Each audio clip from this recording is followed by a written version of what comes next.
Chapter 272. The latest chapter of this book is not finished yet. For more exciting content, please scan the QR code below to download the app. Novels are updated faster. Millions of novels are free to read. Novels with content that cannot be found on the internet are all available here. Even she herself was stunned. She was stunned for a while. She moved her mouth in disbelief, but no sound came out for a long time. Oh, Jiao Jiao? The name that came out of her mouth carelessly, did it belong to this little girl? Why did she? Empress Dowager. Zhuang Yuexi's voice suddenly appeared. She saw a familiar little figure standing beside the Empress Dowager from afar. She was suspicious and walked over to take a look. It was indeed Gu Jiao. Her heart skipped a beat. Then she saw the small purse in Gu Jiao's hand and her face changed. She tried to hide her uneasiness and told herself that the Empress Dowager had already forgotten about this girl. Now that the Empress Dowager favored her, this girl's efforts would be in vain. Her thoughts turned and she calmed down. She looked at Gu Jiao and asked with a face full of doubt, "What are you doing here? Is the palace a place where you can come and go as you please?" Of course not. But since Gu Jiao could come in, it meant that she had a way. Gu Jiao only knew the emperor and the Empress Dowager in the palace. The Empress Dowager did not give her the right to come and go freely, so she could only be the emperor. Zhuang Yuexi's words were undoubtedly reminding the Empress Dowager that Gu Jiao was the emperor's person. The Empress Dowager's expression became colder. Zhuang Yuexi continued, "I heard that the emperor's body is not well. You are treating the emperor. I don't know how you are doing." Everyone in Zhao country knew that the Empress Dowager and the emperor were enemies. Grand Tutor Zhuang helped the emperor ascend the throne in order to train a puppet emperor. Once the emperor grew up, he would not be willing to be a puppet. The competition between the two had never stopped. The Empress Dowager wanted to kill the emperor when he was sick. However, the appearance of Gu Jiao gave the emperor a chance to live. Would the Empress Dowager like Gu Jiao? Those words were still echoing in Empress Dowager Zhuang's mind. However, she was no longer confused, but cold. This girl got close to her under the emperor's instructions. She let her take the opportunity to enter her heart, most likely because she had lost her memory. She was just careless and fell into this girl's trap. It wouldn't happen again in the future. Leave the things behind and you can go. Empress Dowager Zhuang raised her chin and looked at the flowers in the imperial garden. Oh, Gu Jiao raised her eyebrows and glanced at Zhuang Yuexi. So it was not Grand Aunt who asked someone to return it to me? Only then did Empress Dowager Zhuang realize that this girl seemed to have said the word return from the beginning. She frowned and looked at the wrinkled money bag. It was really a very strange money bag. The threads were all left outside. Did this girl personally make it for her? It's obvious that you stole the Empress Dowager's things and came here to talk to yourself. Zhuang Yuexi clenched her fingers and turned to Empress Dowager Zhuang. Empress Dowager, you must have accidentally dropped it on the road and this girl picked it up. Gu Jiao looked at Zhuang Yuexi. You gave it to me. Zhuang Yuexi denied flatly. I didn't. She turned to Empress Dowager Zhuang. Empress Dowager, don't listen to her instigation. Enough. Empress Dowager Zhuang interrupted Zhuang Yuexi. Zhuang Yuexi was too noisy today, which made her a little irritated. In fact, Gu Jiao spoke more than Zhuang Yuexi today. However, Empress Dowager Zhuang didn't realize that she only felt that Zhuang Yuexi was very noisy. Gu Jiao looked at Empress Dowager Zhuang with grievance. Do you really want me to go? Then tell me personally that you don't want me anymore. Empress Dowager Zhuang took a deep breath and opened her mouth. She couldn't say it. When she thought of telling this girl that she didn't want her anymore, her throat felt like it was blocked by a huge stone. Boring. Empress Dowager Zhuang stood up coldly and left the imperial garden. Gu Jiao touched the money bag in her hand. When Empress Dowager Zhuang was far away, Zhuang Yuexi said coldly, Don't ask for a snub. You know very well what your family has done to my great aunt. She is kind and didn't argue with you, but you shouldn't take advantage of her. Do you really think that she cares about you? She just mistook you for me. I'm her real grandniece. Oh, Gu Jiao answered indifferently and didn't take Zhuang Yueshi's words to heart. This woman didn't speak the truth. She didn't want to listen. Bastard. Zhuang Yueshi saw that she didn't care and felt that she punched cotton. She felt weak. She was actually a smart person, but when facing Gu Jiao, it was easy for her to be provoked to the point of forgetting her propriety. She steeled her heart and blurted out, "You should weigh your own weight. Stop daydreaming. She doesn't remember you anymore." Gu Jiao was stunned. She didn't remember her. Gu Jiao believed her. Gu Jiao was about to leave the palace, but she turned back and walked forward. "Where are you going?"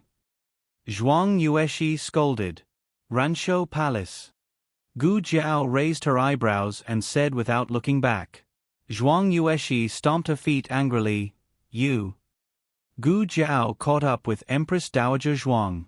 The palace servants were used to seeing Empress Dowager Zhuang's face. She caught up and Empress Dowager Zhuang didn't order her to chase her away, so the palace servants didn't dare to say anything. When they arrived at Ranshou Palace, Empress Dowager Zhuang stepped in. Gu Jiao also slipped in. Eunuch Qin gritted his teeth. Why was this girl like a ghost? Empress Dowager Zhuang finally stopped in the small garden in the front hall. She looked at Gu Jiao expressionlessly. "Why are you always following me?" Gu Jiao thought for a while. "I want to follow you." Empress Dowager Zhuang was speechless. She should be angry, but why was she secretly happy? Was she poisoned by this girl? How many bewitching potions did this girl give her during the year she was under house arrest? Empress Dowager Zhuang returned to her bedroom angrily. Gu Jiao naturally followed her in. She looked at the dazzling bedchamber and asked curiously, "Great Aunt, is this where you live? Are you lonely?" It looked luxurious, but it was big and empty. Every part of it was cold. Empress Dowager Zhuang heard this and was in a daze. No one had ever asked her whether she was lonely or not. The father who sent her to the palace never asked, the husband who left her in the palace never asked, and the people who wanted her to climb higher and higher never asked. While she was in a daze, a white hand reached over. The hand was holding a paper bag that had just been opened. There were 3 candied fruits inside. These candied fruits were obviously from the common people. The dried fruits from the palace were much more exquisite. "How dare you? How can you give the Empress Dowager these dirty things from the common people?" Zhuang Yueshi came over with a fruit plate. There were freshly cut fruits and a few dried fruits from the palace as decoration. It looked much better than Gu Jiao's candied fruits. Empress Dowager Zhuang's eyes fell on the candied fruits in Gu Jiao's hand. She swallowed hard and said with a dignified expression, "I Jia won't eat it." "Oh." Gu Jiao began to eat by herself. Empress Dowager Zhuang ate the fruits that Zhuang Yueshi gave her without tasting the food. Gu Jiao went to the small kitchen and made a bowl of sugar eggs for Empress Dowager Zhuang. Zhuang Yueshi looked at the sugar eggs in the bowl with disdain. "You give the Empress Dowager this kind of thing?" The palace also had eggs, but that was shrimp egg custard, shark fin egg custard, abalone egg custard, osmanthus, wolfberry and pearl egg custard. Who would eat this kind of sugar eggs? Gu Jiao ignored her and walked over. She put a bowl of steaming hot sugar eggs on the table next to the Empress Dowager's hand and whispered, "I added half a spoon of brown sugar." She added more sugar. Empress Dowager Zhuang refused in her heart. She was the Empress Dowager of a country. How could she eat something so unrefined? She turned her face away coldly and tears flowed uncontrollably from the corner of her mouth. Empress Dowager Zhuang was about to take a nap. Gu Jiao and Zhuang Yueshi were invited to the side hall next door to rest. Gu Jiao's background was a bit unclear, but as long as the Empress Dowager didn't chase her away, the palace people didn't dare to do anything to her. "You can leave too. Aijia doesn't like to have people serving me when I'm sleeping." "Yes." The 2 little palace maids who were close to her also left. Empress Dowager Zhuang was the only one left in the huge bedroom. She was lying on the large and luxurious phoenix bed with her eyes half closed and her back facing the table. The window was wide open and a gentle breeze blew in. Gu Jiao put ginger in the sugar eggs.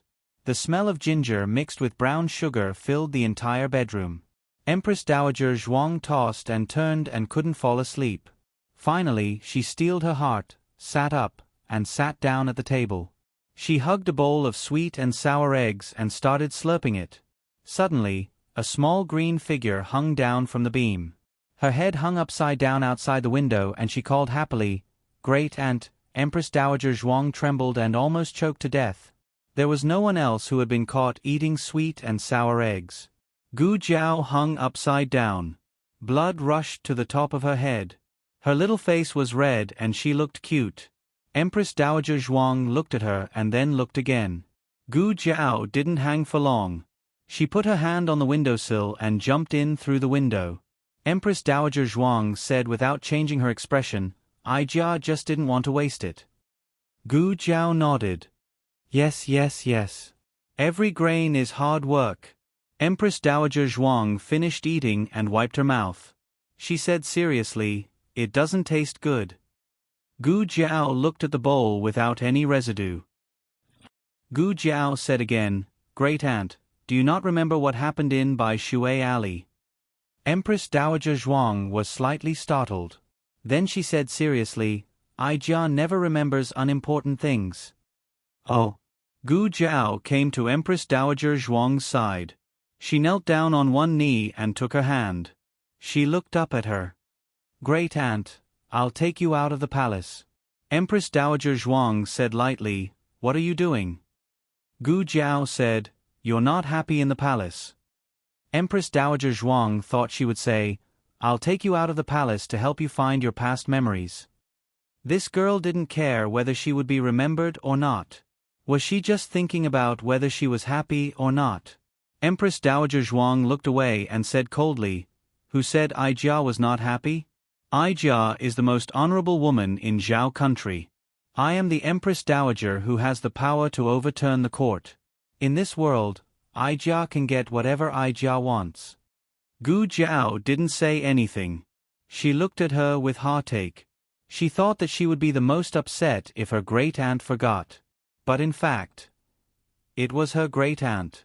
Empress Dowager Zhuang didn't dare to look into Gu Jiao's clear eyes. She looked out the window and said coldly, "Did the emperor send you again? What good to Ai Jia? You're just trying to bewitch Ai Jia again. Ai Jia might as well tell you the truth. Your trick." Before she finished speaking, she felt a warm and soft touch on her palm. She lowered her head and saw that the little girl had opened her hand and was burying her face in her palm. Her cheeks were soft, and there was baby fat that had yet to fade. His eyelashes were long and slender. Every time they fluttered, they swept across her palm and her heart. An hour later, Eunuch Qin came to wake Empress Dowager Zhuang up as usual. Empress Dowager Zhuang had been in the harem for decades. She was very strict with her work and rest. She didn't waste a moment. "Empress Dowager, I'll come in to help you change." After Eunuch Qin finished reporting outside the door, he pushed the door and came in with a stack of gorgeous clothes. But when he came to Empress Dowager Zhuang's phoenix bed and saw the person on the bed, he was shocked. "Your dash." Before he could say the word, he felt two sharp eyes. He quickly turned around and bowed to Empress Dowager Zhuang, who was already dressed neatly. "Empress Dowager." Empress Dowager Zhuang wasn't wearing a phoenix robe or an ordinary palace dress. Instead, she was wearing a set of coarse clothes. Eunuch Qin was dumbfounded. Empress Dowager Zhuang looked at Gu Jiao, who was sleeping soundly on the bed, and said calmly, "Ai Jia has to go out of the palace. You should also change your clothes." "Yes." Eunuch Qin agreed.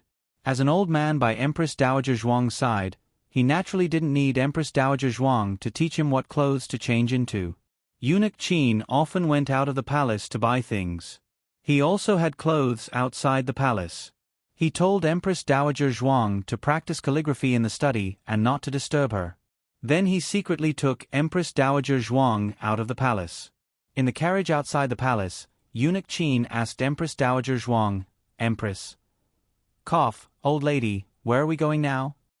Empress Dowager Zhuang looked at the vast sky outside the palace and breathed in the air that didn't belong to her. She murmured, Clearwater Alley.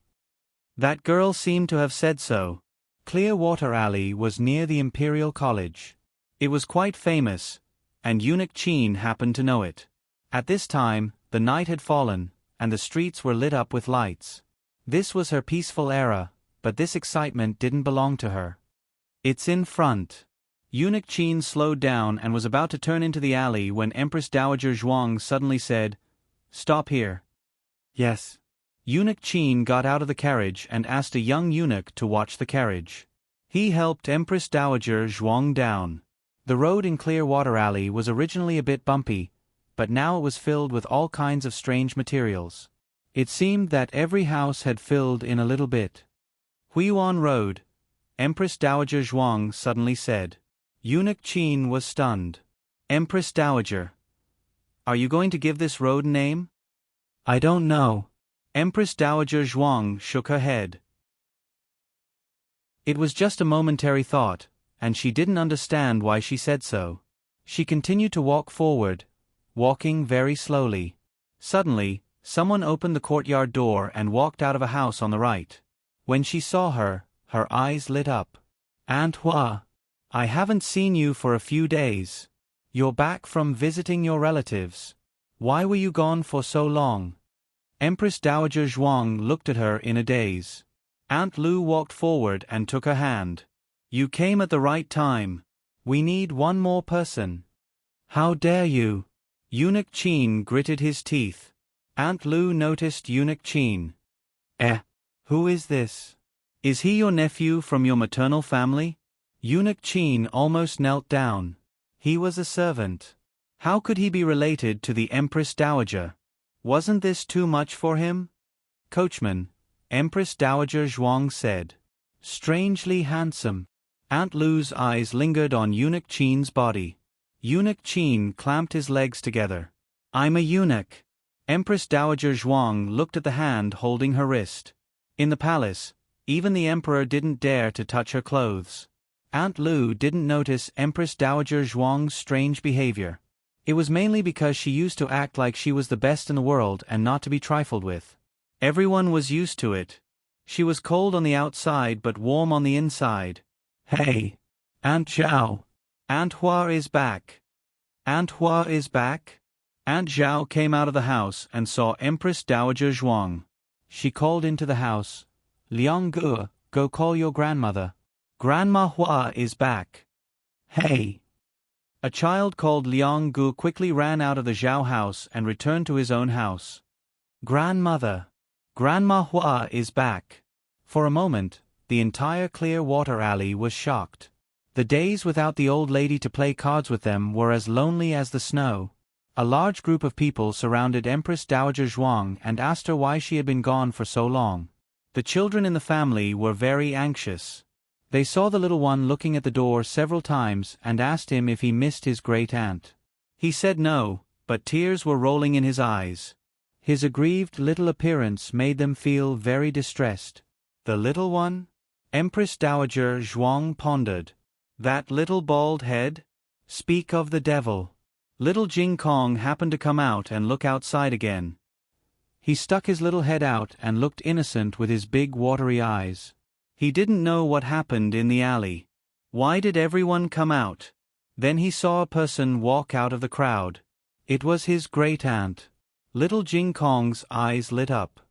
He was about to call out "Grand-aunt," when he suddenly thought of something. Then, he pursed his lips and ran back into the house. Aunt Zhao hurriedly said, Okay, go and coax her. I'll call you to play cards another day." Empress Dowager Zhuang was almost surrounded by people to the door. She was born to be a cut above others. She entered the palace at the age of 16 as the empress. Wherever she went, she was surrounded by thousands of people and admired by tens of thousands of people. However, they surrounded and admired her as the daughter of the noble Zhuang family, the virtuous Empress Dowager who was the mother of the world, and the powerful Empress Dowager. They were her many identities, but they were not her. Empress Dowager Zhuang entered the courtyard. A familiar smell came to her. She almost immediately concluded that she had lived here before. The bamboo in the front yard, the vegetable field, the small fish pond, the begonia tree, the doghouse, and the chicken coop in the backyard overlapped with the scene that lingered in her mind. Woof! Little Eighth happily pounced on her. Eunuch Chin's face changed. He opened his arms in front of her and said, "Protect the Empress." Little Eight rolled its eyes at him and jumped at the feet of the old lady. Soon, the little eagle also flew down from the roof. Ah! Eunuch Chin was scared to death. That was an eagle. The little eagle fluttered its wings and landed on Empress Dowager Zhuang's shoulder. "Who has come?" Yao She came out of the room and saw Empress Dowager Zhuang dressed the same as the day she left home. Yao She's voice suddenly stopped. She was pregnant. It was not that she could see it. She should have known. You have returned?" Yao She did not know how to address her, nor did she know why she had come here. Yao She was a bit nervous. Empress Dowager Zhuang looked at a room in the corridor. Yao She looked back and quickly said, "Xiaoshan and Yenner have gone to learn. They have not returned yet." Empress Dowager Zhuang looked at the room across from her. Yao She said, "I have been tidying your room the entire time." Her room. Empress Dowager Zhuang calmly walked over. Eunuch Qin quickly walked forward and opened the door first. The sky was dark and there were no lamps in the room, but it was clear from north to south. It could be seen that it was a pretty good room, but it was a bit too small. It was not even as big as the phoenix bed in Ranshou Palace. Eunuch Qin's heart ached. Had the Empress Dowager been living in this kind of nook during this period of time? But Empress Dowager Zhuang did not dislike this place. Her fingertips brushed past the paint on the furniture. A deep sense of familiarity came from her fingertips and spread throughout her limbs. Little Jing Kong shut himself in his room. After a long time, his grand-aunt did not come to coax him. He was worried that his grand-aunt might have left again. He hurriedly opened the door of the west room a small crack and stuck his little head out to look around. As a result, he met Empress Dowager Zhuang's gaze. Little Jing Kong suddenly pulled his little head back and closed the door with a hum. Empress Dowager Zhuang went to the little guy's room. The little guy had his back to her and was hiding himself in the corner of a closet. "Come out," Empress Dowager Zhuang said. "I'm not coming out," Little Jing Kong angrily said. After saying this, he turned around and sneaked a glance at her. You will come out after feeding me." Once he acted spoiled, his words came out. 15 minutes later, Empress Dowager Zhuang and the little guy sat in the courtyard. There was a bowl of hot millet porridge on the small wooden table in front of the two. "Eat it yourself," Empress Dowager Zhuang said. Little Jing Kong's little mouth twitched. He raised his head and shouted at the top of his lungs, "Wah!" Empress Dowager Zhuang trembled and grabbed a spoonful of millet porridge and stuffed it into the little guy's mouth. The old chancellor and Xiao Lulang returned from the Imperial College and the Hanlin Academy. "You don't have to care about the Zhuang family. I'll think of a way to deal with them later."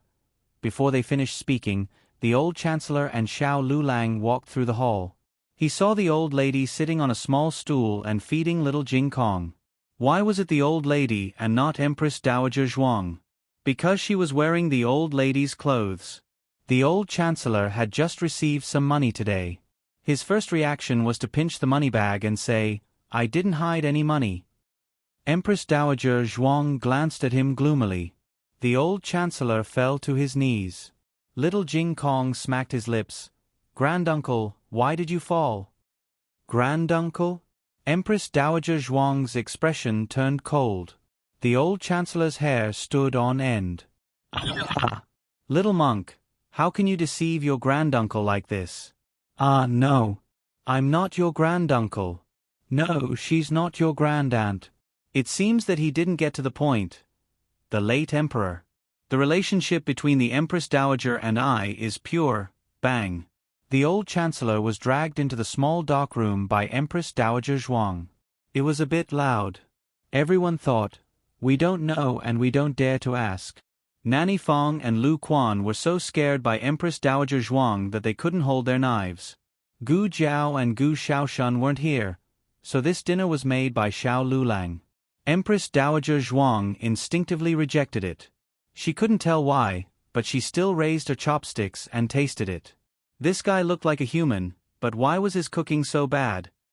Empress Dowager Zhuang's entire body trembled from the unpalatable taste. Her qi and blood surged, and the top of her head seemed to be about to be blown open by the chaotic qi and blood. Her head hurt again and sweat seeped out of her forehead. At this time, Xiao Lulang looked at her deeply and suddenly said, "Has Grandaunt's injury recovered?" Jiao Jiao hasn't. She was seriously injured and almost lost her life. She was seriously injured, she almost died. Old lady, where are you from? Do you still remember what illness you had? So little, only 3. Candied fruit is very expensive. If you don't want to eat it, then forget it. Is this how you talk to your grandaunt? I'm going to sell mountain goods. I've heated the food in the pot. If you're hungry, eat it yourself. There's also medicine. If you throw it away, I'll know. Jiao Jiao. Jiao Jiao, be good and come to Grandaunt. Grandaunt, I'll take you home. Okay. Ranshou Palace. Zhuang Yueshi wandered outside the Empress Dowager's bedroom for a long time, but she didn't see the Empress Dowager come out. There were 2 strong eunuchs guarding the door. She hesitated for a moment, walked forward and asked, "Eunuchs, it's late. We should remind the Empress Dowager to eat." One of the eunuchs said, "The Empress Dowager ordered that no one is to disturb her unless she comes out herself. Otherwise, we can't disturb her." Zhuang Yueshi asked, "But it's so late. What if the Empress Dowager is hungry?" The other eunuch smiled and said, "Miss Zhuang, don't worry. If the Empress Dowager is hungry, she will send for the food. Moreover, there is no shortage of food inside. How can those snacks fill the stomach?" Zhuang Yueshi looked worried. What Zhuang Yueshi didn't say was that she was really worried about the girl surnamed Gu. That girl was also in Ranshou Palace, but in the blink of an eye, she disappeared. She seriously suspected that the girl had entered the Empress Dowager's bedroom. What would she do in the Empress Dowager's bedroom? What would she say to the Empress Dowager? Would she rack her brains to remind the Empress Dowager of the past year's events? She was not stupid. How could she not see that the Empress Dowager gave her things that she didn't really like? The way the Empress Dowager liked her was also not her original. How many bewitching potions did the girl feed the Empress Dowager? She didn't believe that the girl didn't have any ulterior motives. Zhuang Yueshi said softly, "Eunuchs, please help me pass the message. The Empress Dowager loves me so much. If she knows that I have been worrying about her outside, she will be unhappy." As soon as she said this, the 2 eunuchs hesitated. Empress Dowager Zhuang was a very principled person. However, they all saw how much the Empress Dowager doted on Zhuang Yueshi recently. Not only did she give her the best treasures, but she also built a mansion for her. She obviously treated her like a princess and loved her dearly. If Miss Zhuang was really tired out outside, Empress Dowager Zhuang would blame them, the servants, who would suffer. However, they didn't dare to openly disobey the Empress Dowager's order. Zhuang Yueshi said, "Or you can let me in directly. If anything happens, I will take responsibility. Please don't worry. With me around, I will not let the Empress Dowager make things difficult for you." The 2 eunuchs exchanged a look and nodded in agreement. Zhuang Yueshi carried a plate of freshly baked rose pastry into the bedroom. The palace servants in the bedchamber had all been dismissed. The palace hall was quiet. The moonlight poured down like water and hung on the floor. It was beautiful and dazzling. A slightly bulging figure could be faintly seen on the bed. Zhuang Yueshi was about to go forward and bow when she saw the other person's face clearly. She gasped and was so shocked that she almost dropped the plate in her hand. How could it be her? Why was she sleeping on the Empress Dowager's phoenix bed? She had never slept on it before. She didn't even dare to touch it. This girl was so daring. She dared to secretly climb onto the Empress Dowager's phoenix bed. There would be a good show to watch now. Zhuang Yueshi wasn't so kind to remind Gu Jiao. She hoped that Gu Jiao would continue to sleep. It would be best if she could sleep until she called the Empress Dowager over. However, Zhuang Yueshi didn't expect that when she turned around, she stepped on her skirt. She lost her balance and fell towards Gu Jiao, who was on the phoenix bed. The plate in her hand fell to the ground and smashed into pieces. The crisp sound woke Gu Jiao up. Before Gu Jiao could understand what happened, she saw a shadow coming towards her. Gu Jiao instinctively slapped the shadow. Suddenly, there was a loud slap in the bedchamber. Zhuang Yueshi was sent flying by the slap. She crashed into the cabinet of treasures on the opposite side. The porcelain and jade items on the cabinet fell to the ground, including the Empress Dowager's phoenix seal that was hidden in the makeup box. Empress Dowager Zhuang was powerful. Her phoenix seal was as valuable as the imperial jade seal. Destroying the phoenix seal was a death sentence. It was much more serious than climbing onto the phoenix bed. Zhuang Yueshi was stunned when she saw the phoenix seal break into two pieces in front of her. At this moment, Empress Dowager Zhuang returned to the palace. She had changed her clothes in the side hall. The dignified and solemn black phoenix robe was slowly reflected on the floor. It made her look even more domineering. Phoenix seal. Eunuch Qin looked at the mess on the floor and changed his expression. Zhuang Yueshi rushed over and knelt in front of Empress Dowager Zhuang. She pointed at Gu Jiao, who was on the phoenix bed, and said, "Empress Dowager. It's her. She climbed onto your phoenix bed when you were not around. I kindly asked her to get up, but she slapped my face. I was slapped by her and hit the cabinet. That's why the phoenix seal fell off." Empress Dowager Zhuang narrowed her eyes. "You mean, she hit you?" Zhuang Yueshi heard the dangerous tone and was happy. "Yes, Empress Dowager. My face is swollen because of her." It was indeed swollen. It was very swollen. His mouth was also broken and bleeding a little. Empress Dowager Zhuang glanced at Zhuang Yueshi's swollen face and looked at Gu Jiao. "Who hit you?" Zhuang Yueshi was secretly happy. "You are dead. Just wait for Empress Dowager to break your hand." Gu Jiao raised her right hand pitifully. She used the back of her hand to slap her and there was a red mark on it. Empress Dowager Zhuang looked at the back of her hand that was slightly red and her eyes became cold. Digression. It's almost the end of the month. Are there still monthly tickets? The latest chapter of this book is not finished yet. For more exciting content, please scan the QR code below to download the app. Novels are updated faster and more complete. Millions of novels are free to read. All the novels that you can't find online are available here. https://www.zhbqg.com/89642_826/1126499978. HTML Genius memorized the website address www.zhhbqg.com. Biku Gu mobile reading website zhhbqg.com.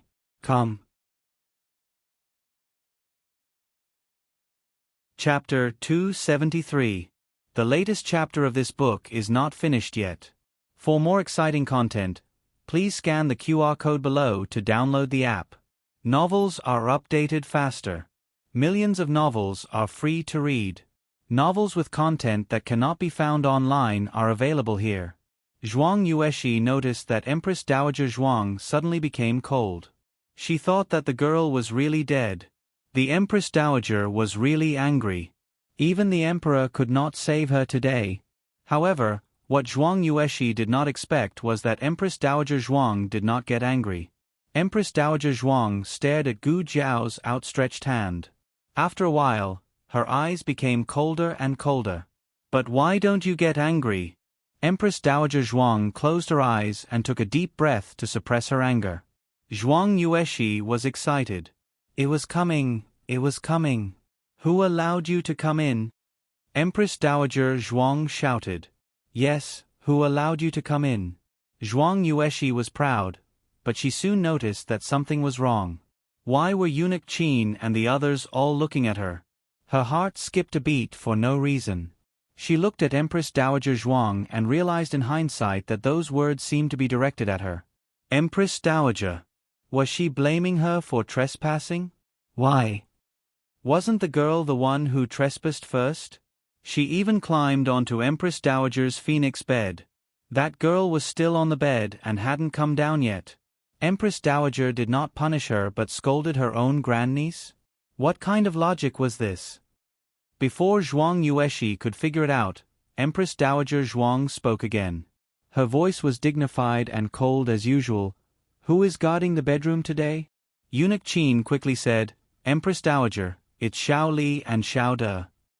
Empress Dowager Zhuang did not even lift her eyelids and said mercilessly, flog them 20 times and kick them out of Ranshou Palace. I don't want to see them again. Zhuang Yueshi's body trembled. It was she who asked Eunuch Li and Eunuch De to let her in. She also promised them that if anything happened, she would take responsibility. But in the end, she got them into trouble. Empress Dowager Zhuang might not know that she asked them to do this, but Empress Dowager Zhuang still did it.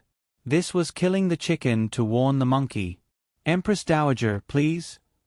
Outside the bedchamber, before the two of them could utter a complete sentence, they were gagged by Eunuch Qin and dragged away to be executed. This was the imperial palace. There was no room for any mistakes. The Empress Dowager had done the same in the past. Everyone only saw her glorious side, but they didn't know how hard it was for her to take every step of the bloody road. Was the Empress Dowager born so decisive and fierce? It was only because she had suffered too many losses and many people had died that she stepped on the bones and ascended to the Empress Dowager's phoenix throne. Did Eunuch Qin sympathize with them? No sympathy. Today, they only listened to Zhuang Yueshi's words. If they were to listen to their opponent's bewitchment one day, who would be the one to die? Outside, there was the sound of beating. With every beat, Zhuang Yueshi's face turned paler. In the end, when Eunuch Qin returned to report, Zhuang Yueshi's face was completely pale. She looked at herself kneeling by the Empress Dowager's feet, and then looked at Gu Jiao sitting comfortably on the Empress Dowager's phoenix bed. For a moment, she didn't understand what had gone wrong. She was the daughter of the Zhuang family. That girl was just the mud in the dust. Empress Dowager Zhuang spoke in a deep voice. Why are you standing here? Do you still need me to teach you what to do? You trespassed into my bedchamber and broke my phoenix seal. What? Are you still waiting for me to reward you? You should be glad that your surname is Zhuang. Otherwise, even if you had 10 heads, it wouldn't be enough for me to chop them off. Empress Dowager. Zhuang Yueshi was so scared that she knelt on the ground. Empress Dowager Zhuang looked away and said indifferently, Go back to the Zhuang family. Reflect on your mistakes behind closed doors. Zhuang Yueshi felt wronged. Isn't the phoenix seal? Empress Dowager Zhuang interrupted her coldly. It's you who are dead.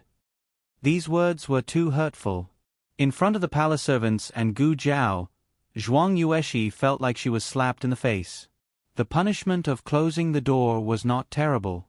What was terrible was losing face in front of the people who looked down on her. Gu Jiao's slap only landed on Zhuang Yueshi's face. The Empress Dowager's slap landed on Zhuang Yueshi's self-esteem. Zhuang Yueshi felt wronged to the extreme. Tears began to roll in her eyes. Yes, Yueshi will leave now. Empress Dowager, please take care of your body. Yueshi will visit you another day. Empress Dowager Zhuang said lightly, Don't come without my summons. Zhuang Yueshi thought, I was just being polite. Is it necessary to be so ruthless? Zhuang Yueshi left the palace awkwardly. The Zhuang sisters entered the palace a few days earlier to serve the Empress Dowager. Because the Empress Dowager only favored Zhuang Yueshi, Zhuang Mengdai felt bored. She packed up and went home early, which saved her from embarrassment. Eunuch Qin brought the cleaning maids in and cleaned up the mess on the ground. A lamp was lit in the bedchamber. Maybe it was because there was a little girl on the phoenix bed. Although it was out of place, it unexpectedly made people feel that there was a trace of vitality in the cold and strict palace. Gu Jiao sat on the bed and played with her fingers. She did not know whether she should get down or not. Empress Dowager Zhuang sat on the bed and stared at the back of her red hand. She did not speak. Eunuch Qin walked over with sharp eyes and said to Gu Jiao with a smile, "Miss, your hand is injured. I have some medicine for wounds here. Apply some for you." Gu Jiao looked at her hand strangely. "Where is it injured? I don't have it." Empress Dowager Zhuang's eyes were cold. Gu Jiao looked at her and then at Eunuch Qin. Eunuch Qin winked at her. Gu Jiao said, "Oh." She stretched out her little hand. "Okay." Eunuch Qin made a gesture of wanting to apply medicine for Gu Jiao, but he suddenly seemed to think of something. He patted his head and said, "Look at this servant. I just finished cleaning. My hands are not clean. I will have to trouble the Empress Dowager to apply medicine for the miss." Look, this was what it meant to be a smart person. Eunuch Qin did not seem to be embarrassed at all. He had spoken harshly to Gu Jiao. His face was not worth anything to him. Eunuch Qin gave the medicine to Empress Dowager Zhuang and then left with the palace people. The Empress Dowager also knew how to care for people. Why didn't she know before? But it seemed that the Empress Dowager did not want her unknown side to be known. Only Gu Jiao and Empress Dowager Zhuang were left in the room. Gu Jiao thought for a moment and handed her hand to Empress Dowager Zhuang. "Quickly apply the medicine." It would be better if she did not apply it. Empress Dowager Zhuang. The back of Gu Jiao's hand was really fine. After Empress Dowager Zhuang applied some cooling ointment, she said to her, "Turn around." "Huh?" Gu Jiao was slightly stunned. Empress Dowager Zhuang said in a deep voice, "I just said, turn around." "Oh."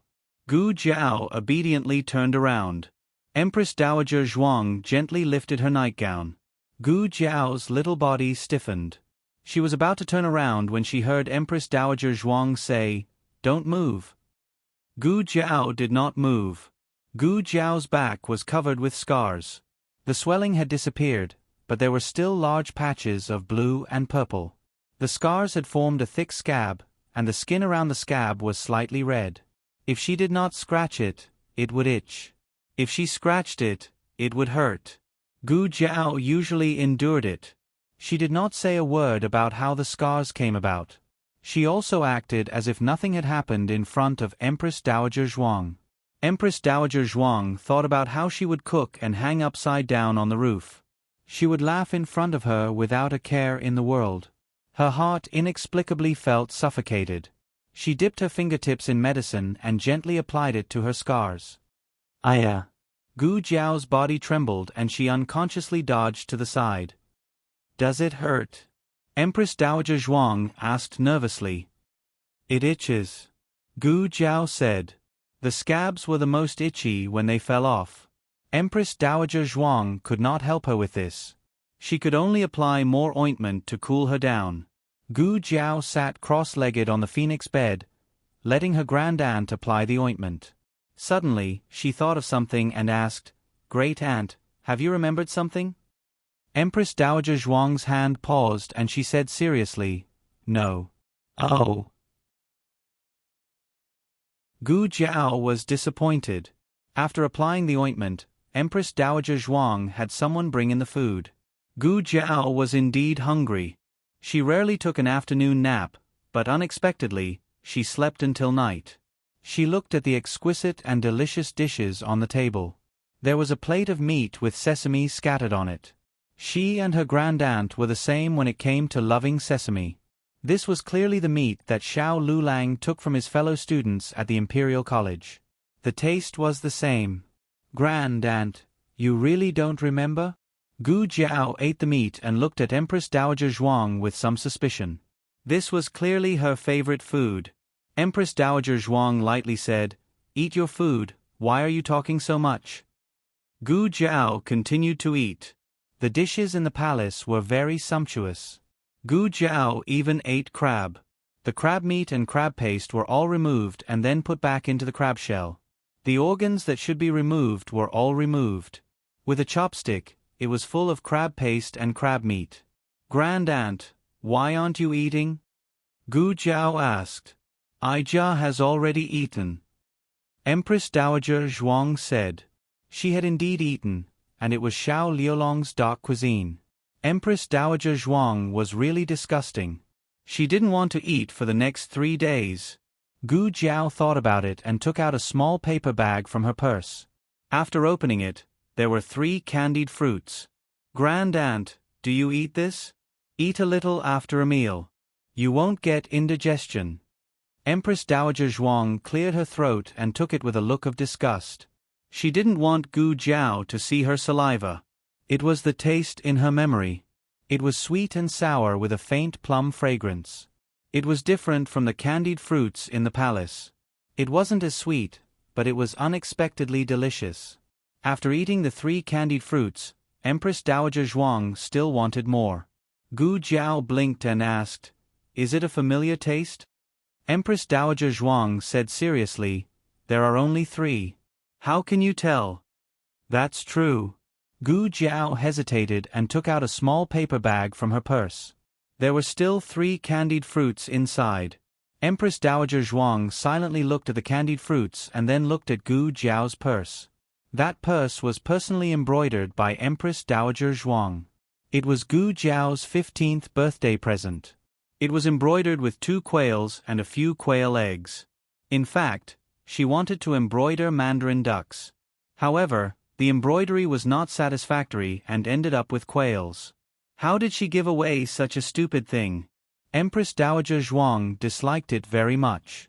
Sure enough, when a person's brain was damaged, they would do stupid things.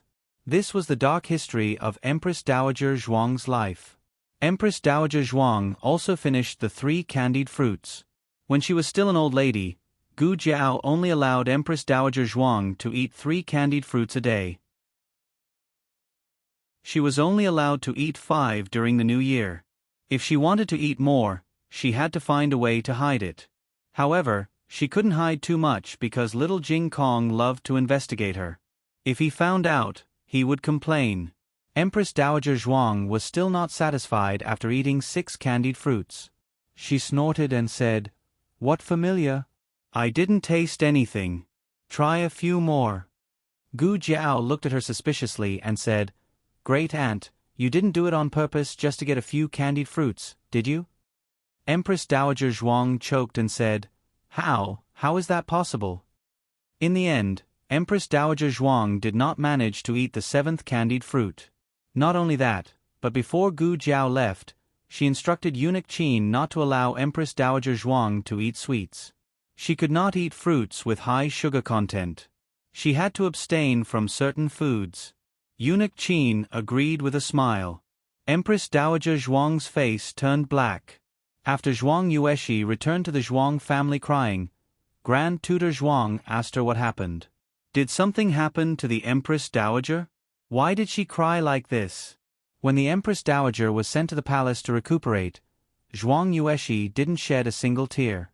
Zhuang Yueshi felt wronged and said, the Empress Dowager drove me out of the palace." Grand Tutor Zhuang was puzzled and asked, "Why?" Zhuang Yueshi told him about how she caught Gu Jiao climbing onto the phoenix bed and how she was slapped by Gu Jiao and broke the seal. "She was the one in the wrong.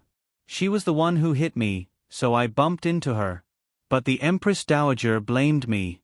Grand Tutor Zhuang frowned and asked, "Doesn't the Empress Dowager love you? How could it be? How could Zhuang Yueshi say that the Empress Dowager didn't love her, but that girl?" But it was strange. The Empress Dowager was not so obvious during the day. At night, the Empress Dowager seemed to be a different person. Something must have happened. She told him her doubts. Grand Tutor Zhuang was silent for a long time and said, "I know. You go back to your room first. I will go to the palace to see the Empress Dowager tomorrow." "Yes." Zhuang Yueshi agreed and went back to her room with red eyes.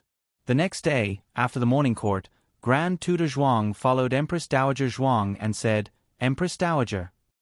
Empress Dowager Zhuang raised her hand. The palace maid who was kneeling beside her understood and said softly, "Stop." The phoenix carriage stopped near the throne room. Grand Tutor Zhuang bowed and said, "Empress Dowager, can we talk in private?" Empress Dowager Zhuang flicked her wide sleeves and said, "Speak. There is no one here who cannot listen." "Yes." Grand Tutor Zhuang looked at the expressionless palace servants and eunuch Qin. He stepped forward and approached the high and mighty Feng Ai and said, "She caused trouble in the palace. I have already taught her a lesson when she came back. Empress Dowager, please calm down. Speak human language." Empress Dowager Zhuang said lightly. Empress Dowager Zhuang did not like to beat around the bush with people unless it was necessary. But it was clear that there was no need to do so with her own brother. Grand Tutor Zhuang sighed and said, "I have asked her about yesterday's matter. She was indeed wrong and should not have barged into the Empress Dowager's bedroom. However, she is the Empress Dowager's niece. Empress Dowager punishing her in front of so many servants and a commoner girl, isn't this not giving her a way out?" Empress Dowager Zhuang said, "She is not a commoner girl. She is the daughter of Marquis Ding and Fu and the wife of the new top scorer." Grand Tutor Zhuang, is this the main point? Empress Dowager Zhuang continued, "Also, she dared to fake Aijia's imperial edict. How can Aijia give her a way out?" Grand Tutor Zhuang did not know about the fake imperial edict. If it was real, then it was not a small matter. This was the same as faking the emperor's imperial edict. It was an unforgivable crime. Empress Dowager Zhuang, she dared to tell Jiao Jiao that Aijia did not want Jiao Jiao. Why doesn't she go to heaven? Grand Tutor Zhuang had originally come to denounce Zhuang Yueshi, but he ended up being checkmated instead. It was extremely awkward. Naturally, he blamed Zhuang Yueshi for not telling him the truth, but he was also very curious about the girl's ending. Grand Tutor Zhuang looked at the Empress Dowager in the Phoenix sedan and said, "May I ask how the Empress Dowager dealt with that girl?" He did not care about the wife of the top scorer. He did not care about the daughter of the Marquis Fu. The main point was that she climbed onto the Phoenix bed and smashed the Phoenix seal. She deserved to die. Does Aijia need to tell you what she does? Empress Dowager Zhuang shot him a cold gaze. Grand Tutor Zhuang instantly did not dare to speak. He squeezed his fingers and said, "Then, this official will leave first." "Wait." Empress Dowager Zhuang stopped him. "You came at the right time. Aijia remembered something. Aijia recently gave your granddaughter a lot of things. Return them all to Aijia." Grand Tutor Zhuang staggered and almost fell. Did he hear wrongly? She actually wanted them to return the things that the Empress Dowager gave out? You are the Empress Dowager of a country. Can you do this? The original Empress Dowager Zhuang naturally would not do such a disgraceful thing. But she was now the Empress Dowager Zhuang who had lived a hard life. Her Jiao Jiao had even gone to the market to buy mountain goods to support her family. What was her status? Could it be eaten? She earned money with her own ability. Why should she give it to someone she should not give it to? She wanted it back. So what? Grand Tutor Zhuang almost spat out blood. So why did he come to find her? If he did not look for her, she would not have remembered. Grand Tutor Zhuang returned to the mansion. Zhuang Yueshi was full of joy as she waited for her grandfather to seek justice for her. She did not expect her grandfather to hesitate. "Grandfather, what happened? What did the Empress Dowager say?" she asked. Grand Tutor Zhuang coughed lightly and said, "The Empress Dowager wants you to return the things she gave you." Zhuang Yueshi's face turned pale. What? Grand Tutor Zhuang also felt that he was wronged. He said embarrassedly, "Didn't you say that you don't like it?" When did she say that she did not like it? She only said that it was different from her previous preferences. Furthermore, it was one thing to not like it. It was another thing for the Empress Dowager to take it back. Zhuang Yueshi thought of something and said in shock, Then what about the princess mansion in the south of the city? The Empress Dowager will not take it back, will she?" Eunuch Qin, who was ordered by the Empress Dowager to take the things, heard this at the door. He turned to the eunuch accompanying him and said, "Go back and ask the Empress Dowager if she wants to take back the new mansion?" Zhuang Yueshi. Why did she have to say that? Digression. In the middle of the night, I climbed up to look at the monthly ticket. It was 7,878. Did you do it on purpose? Do you dare to make it 7,888? The latest chapter of this book is not finished yet. For more exciting content, please scan the QR code below to download the app. Novels are updated faster. Millions of novels are free to read. Novels with connotations that cannot be found on the internet are all available here. https://www.zhbqg.com/89642_826/112623889. HTML Genius remembered the website address in 1 second. www.zhbqg.com Biku mobile reading website, m. zhbqg.com.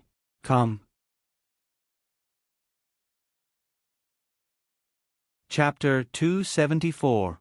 The latest chapter of this book is not finished yet. For more exciting content, please scan the QR code below to download the app.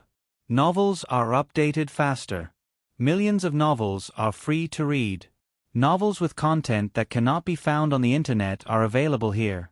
The news that Zhuang Yueshi was humiliated by the Empress Dowager was not spread out so quickly. However, the Empress Dowager's phoenix seal was broken. The phoenix on it fell and eunuch Qin took it to the imperial palace to fix it. In addition, Zhuang Yueshi moved out of the palace at this time. Everyone guessed that she might have broken the phoenix seal. However, it was not easy to find out about the Ranshou Palace. The Zhuang family also kept quiet about it. Therefore, there was no confirmation. Xiao Lulang knew nothing about the palace. He left the palace and his expression was not good. It was not because he was ostracized by his colleagues, nor was it because the chancellor secretly made things difficult for him. It was because he saw Lu Quan waiting by the roadside when he left the Hanlin Academy. What's wrong? He remembered that he told Lu Quan that he would walk back on his own without picking him up. Lu Quan said awkwardly, "It's Jing Kong." Something happened. To be exact, the little guy's parents were called again. Xiao Lulang had a toothache. How many times had this happened this semester? It had only been a few months since the incident of a big bird eating a small bird. Why was he in trouble again so soon? Xiao Lulang took a deep breath and said slowly, which classmate was bullied by him again? He was clearly the youngest in the elementary school, but every time, he could bully those who were a few years older until they cried. It was not entirely true that he did it on purpose. In short, this little thing had a kind of invisible talent to make people cry. Lu Quan said embarrassedly, "No, not a classmate. It's a teacher. Teacher Sunday." Xiao Liulong's eyebrows twitched. The little guy bullied a teacher? Was he trying to betray his teacher? Xiao Lulang also understood why Lu Quan came to the Hanlin Academy. This was indeed a serious matter. Lu Quan could not explain the specific situation. Xiao Lulang went directly to the Meng school and met the governor in charge of the school. His surname was Ouyang. Xiao Lulang was this year's top scorer, and he had studied at the directorate's easygoing hall. Ouyang Shuezheng had long heard of him, so he greeted him politely. Xiao Lulang put down his walking stick and cupped his hands. "What is it this time?" Ouyang Shuezheng wanted to say something but hesitated. After a long while he said helplessly, "You, go take a look for yourself." Xiao Lulang was led by Ouyang Shuezheng to Teacher Sun's office. This was the place where Teacher Sun dealt with school affairs. It was not far from the classroom of the prodigy class. After passing through a corridor and turning a corner, they arrived. Before Xiao Lulang arrived, he heard the shouts inside. At first, he was stunned, but then he realized that it was Teacher Sun who was shouting. Xiao Liulong's temples twitched again. What on earth did his brat do to be able to agitate Teacher Sun to this extent? Little Jing Kong is in the classroom. Let me take you to see Teacher Sun first. Ouyang Shuezheng said awkwardly and raised his hand to knock on the unlocked door. The shouts in the room stopped abruptly. After a while, the door was opened. The person who opened the door was the former teacher of little Jing Kong, Teacher Jiang. After teacher Jiang was transferred to the 6th hall of the directorate to teach, he almost never came to the elementary school. Just now, he was comforting teacher Sunday. Obviously, the effect of the comforting was not satisfactory. Teacher Sun could vent his emotions in front of his old friends, but he could not lose his self-control in front of Ouyang Shuijing and the students' parents. He tidied up and came out from behind the screen with eyes swollen like walnuts. Teacher Jiang knew Xiao Lulang. When little Jing Kong first got into trouble, teacher Jiang was there. At that time, he tried his best to protect little Jing Kong and did not hesitate to offend Qin Chuyu, who was a prince. This made Xiao Lulang have a good impression of him. Xiao Lulang saluted him with one hand in the other. Teacher Jiang. Teacher Jiang politely returned the salute. He did not beat around the bush with Xiao Lulang and directly told him what happened. It turned out that today's lesson was arithmetic. Teacher Sun explained a problem and expanded it to the ancestral ratio. Little Jing Kong said that teacher Sun was wrong and said it in front of all the students. In fact, he was not wrong, teacher Jiang said. The ancestral ratio was 22:7 and the secret law was 355/113. It was accurate to the last 7 digits of the derivative. This was recorded in the 10 Sutras of Arithmetical Classics. Xiao Lulang had also been studying the 10 Sutras of Arithmetical Classics recently, so he knew that the ancestral ratio was indeed this number. Why did he say that teacher Sun was wrong? Did teacher Sun show him the 10 Sutras of Arithmetical Classics? Little Jing Kong was a strict child. As long as he found the source, he would not pester endlessly. That was the problem. Teacher Sun took out the 10 Sutras of Arithmetical Classics and showed it to him, but he said that it was not accurate enough. He said a long string of numbers in one breath, at least 17 or 18 digits of the derivative. He directly stunned Teacher Sunday. Teacher Sun thought that he was disrupting the class. Little Jing Kong said that teacher Sun was misleading the students. In order to prove his point, he dug a hole for teacher Sun and threw 10 arithmetic problems at him in one breath. In the end, teacher Sun could not solve a single problem. If he could not solve it, it meant that teacher Sun's knowledge was not good enough. If his knowledge was not good enough, it meant that there was also a problem with the ancestral ratio that teacher Sun taught. Teacher Sun was misleading the students.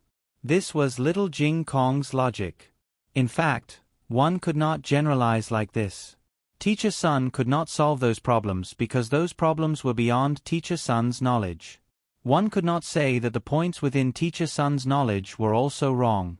However, little Jing Kong was the king of the children in the class. Everyone in the class responded to his call. Little Jing Kong gave 10 questions, but teacher Sun could not solve a single one. After that, teacher Sun gave little Jing Kong another 10 questions, and little Jing Kong solved at least 5 of them. Then, little Jing Kong said indifferently, "What's so strange about me not being able to solve the remaining questions? I'm a student. I came here to study because I don't know how to solve them. If I know how to solve them, why do I still need a teacher?" Listen to his infuriating tone. Teacher Sun lost all his face. He grabbed the ferrule and hit little Jing Kong's palm. In the end, he did not hit him and fell down. The whole class roared with laughter. The scene was like a large-scale car accident in the Imperial College. It was said that the students from the other 4 classes all came to watch. The whole school knew about teacher Sun's embarrassing appearance. It was no wonder that teacher Sun was so angry that he cried. It was really embarrassing. Teacher Jiang said earnestly, "Don't be in a hurry to scold Jing Kong. Although he was wrong to target teacher Sun, he did not use you to support himself. He is different from those rich playboys." "Thank you, teacher Jiang. I will talk to him." Xiao Lulang thanked teacher Jiang sincerely. Then, he apologized to teacher Sunday. He turned around and went to the classroom to bring the little fellow out. "Tell me, why did you bully teacher Sun?" Xiao Lulang asked. The two of them stood behind a large tree, the thick and solid tree trunk perfectly blocking their figures. Little Jing Kong said seriously, "Brother-in-law, what you said is wrong. How can this be called bullying? He said it wrongly. He is not knowledgeable, but he doesn't admit it. He doesn't humbly ask for advice. Doesn't he know that there is always someone to learn from? If he is wrong, then he is wrong. Can't he just admit it? If he knows he is wrong, then he can change for the better. When Scholar Xiangshan wrote a poem, he knew to read it to the shepherd boy and the old woman. He would not look down on children. When it came to reasoning, he quoted from many sources. Xiao Lulang was originally very angry, but when he heard this, he suddenly felt like laughing. Perhaps this was the difference between his own child and other people's children. He was clearly wrong, but he was still pleasantly surprised by his every bit of improvement. Xiao Lulang asked, "Who told you the story of Scholar Xiangshan?" Little Jing Kong snorted, "Son-in-law. He could learn and use it flexibly." Okay. However, Xiao Lulang knew him very well. This kid was a bully. He said, "This is not a reason for you to bully Teacher Sun in front of everyone. Are you going to tell me yourself, or do you want to tell me in front of Jiao Jiao later?" When Gu Jiao was mentioned, little Jing Kong became listless. Xiao Lulang was very good at poking at people's weak spots. After little Jing Kong was caught, he obediently confessed his motive. The cause of the incident was that little Jing Kong brought the baby eagle to school and almost bit off Qin Chuyu's manhood. Teacher Sun did not protect him like Teacher Jiang did. Instead, he timidly handed him over. He was very disappointed in Teacher Sunday. From then on, he already felt that Teacher Sun was not worthy of being his teacher. Xiao Lulang did not expect the little guy to be so vengeful. Xiao Lulang considered his words carefully and said to him, "Teacher Sun did do something wrong.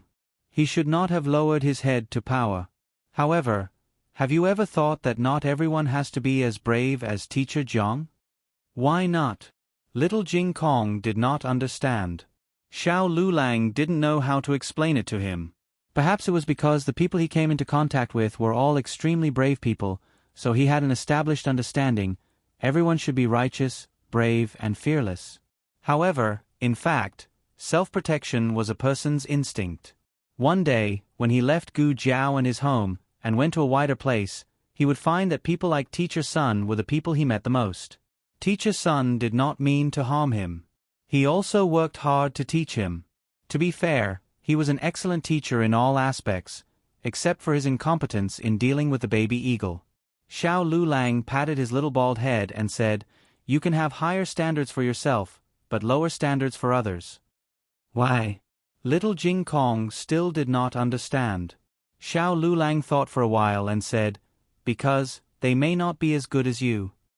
This was the first time that the bad brother-in-law praised little Jing Kong. Little Jing Kong's numerous words of debate were stuck in his throat. His throat was dry, his palms were hot, and his cheeks were red. Who is good?" The little guy looked up at the sky and walked away with his hands and feet. Finally, under Xiao Liulong's mediation, little Jing Kong came to Teacher Sun and apologized for his provocation. In fact, he felt a little wronged, because he was right about the ancestral rate. Teacher Sun accepted little Jing Kong's apology. Just when he thought that Xiao Lulang was finally going to take the little bastard away, Xiao Lulang suddenly said seriously, "About the ancestral rate, I will try my best to verify it. If Jing Kong is right, then I hope Teacher Sun can also apologize to Jing Kong, because you have wronged him." As soon as he said this, Teacher Sun was stunned. Who would stand up for a child like this? Was he crazy to calculate the ancestral rate? Who did he think he was? Even little Jing Kong did not expect his bad brother-in-law to say this. Although he did not know whether it was difficult to calculate the ancestral rate, his bad brother-in-law was willing to believe him. Teacher Sun gradually recovered from the shock.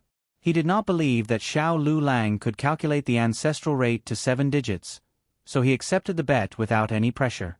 After sitting in the carriage, little Jing Kong curled his lips and said, "What if I am wrong?" Xiao Lulang did not care and said, "Then I will go and apologize to Teacher Sunday." What's the big deal? What's the big deal? How embarrassing. Little Jing Kong was silent for a moment, then suddenly moved closer to Xiao Lulang. Xiao Lulang looked at him and said, "What's wrong?" Little Jing Kong took a deep breath, clenched his fists, and said, "I will let you hug me." His bad brother-in-law stood up for him because he was obsessed with his charm and could not help himself. Then he would sacrifice himself. Xiao Lulang looked at him strangely. "Thank you, but I don't want to hug you." When Xiao Lulang and little Jing Kong returned to Bisui Alley, Gu Jiao, Gu Yen, and Gu Xiaoshun were not back yet. Gu Jiao took a job at the clinic, so she went to see patients. As for Gu Yen and Gu Xiaoshun, they were learning at their master's house. When they were eating at his master's house, Gu Yen felt that his master's wife looked at Gu Xiaoshun strangely. He wanted to say something, but Gu Xiaoshun was so engrossed in eating that he did not notice it at all. After getting on the carriage, Gu Yen asked Gu Xiaoshun, "Do you feel that your master's wife treats you differently recently?" Gu Xiaoshun was shocked and said, "Ah? What's the difference? Master's wife doesn't like me anymore?" Gu Yen thought, "Obviously, she likes you too much. That look in her eyes is as if she wants to pack you up and bring you back to her house, never letting you go again." Gu Yen said seriously, "I think she likes you. You have to be careful. I am afraid that master will get jealous and take revenge on you." Gu Xiaoshun, the latest chapter of this book is not finished yet. For more exciting content, please scan the QR code below to download the app. The novel is updated faster. Millions of novels are free to read. There are all kinds of novels that you can't find online. https://www.zhbqg.com/89642_826/112621257. HTML Genius memorized the website's address in 1 second. www.zhbqg.com Biku Gu mobile reading website, m. zhbqg.com.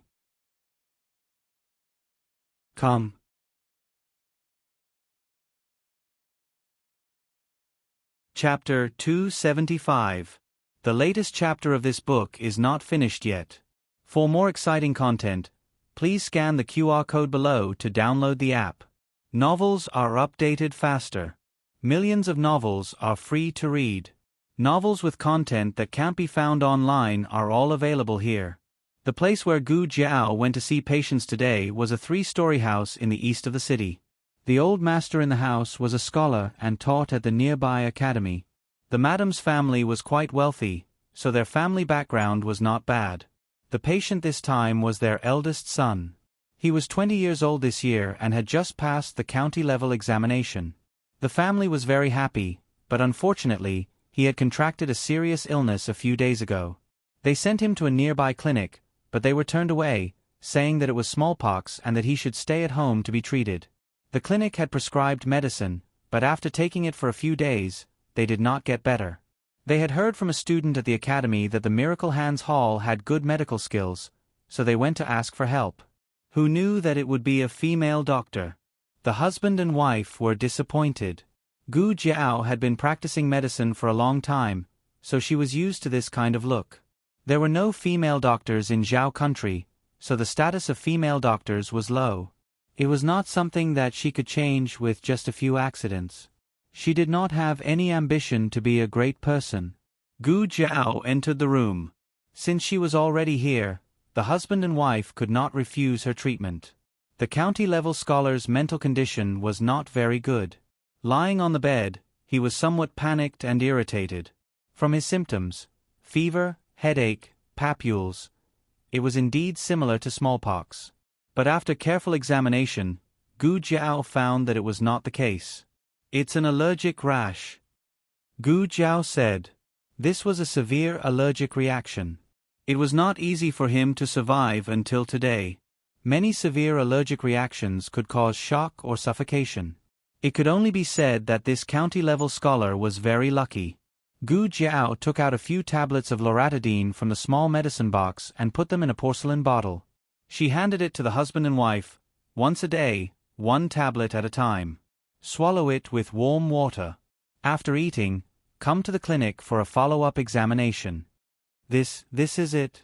The wife looked at the small medicine bottle in her hand and opened her mouth in disbelief, but they said it was smallpox. Gu Jiao said, he has a mild cold and an allergic rash. At first glance, it does look like smallpox, but he really isn't.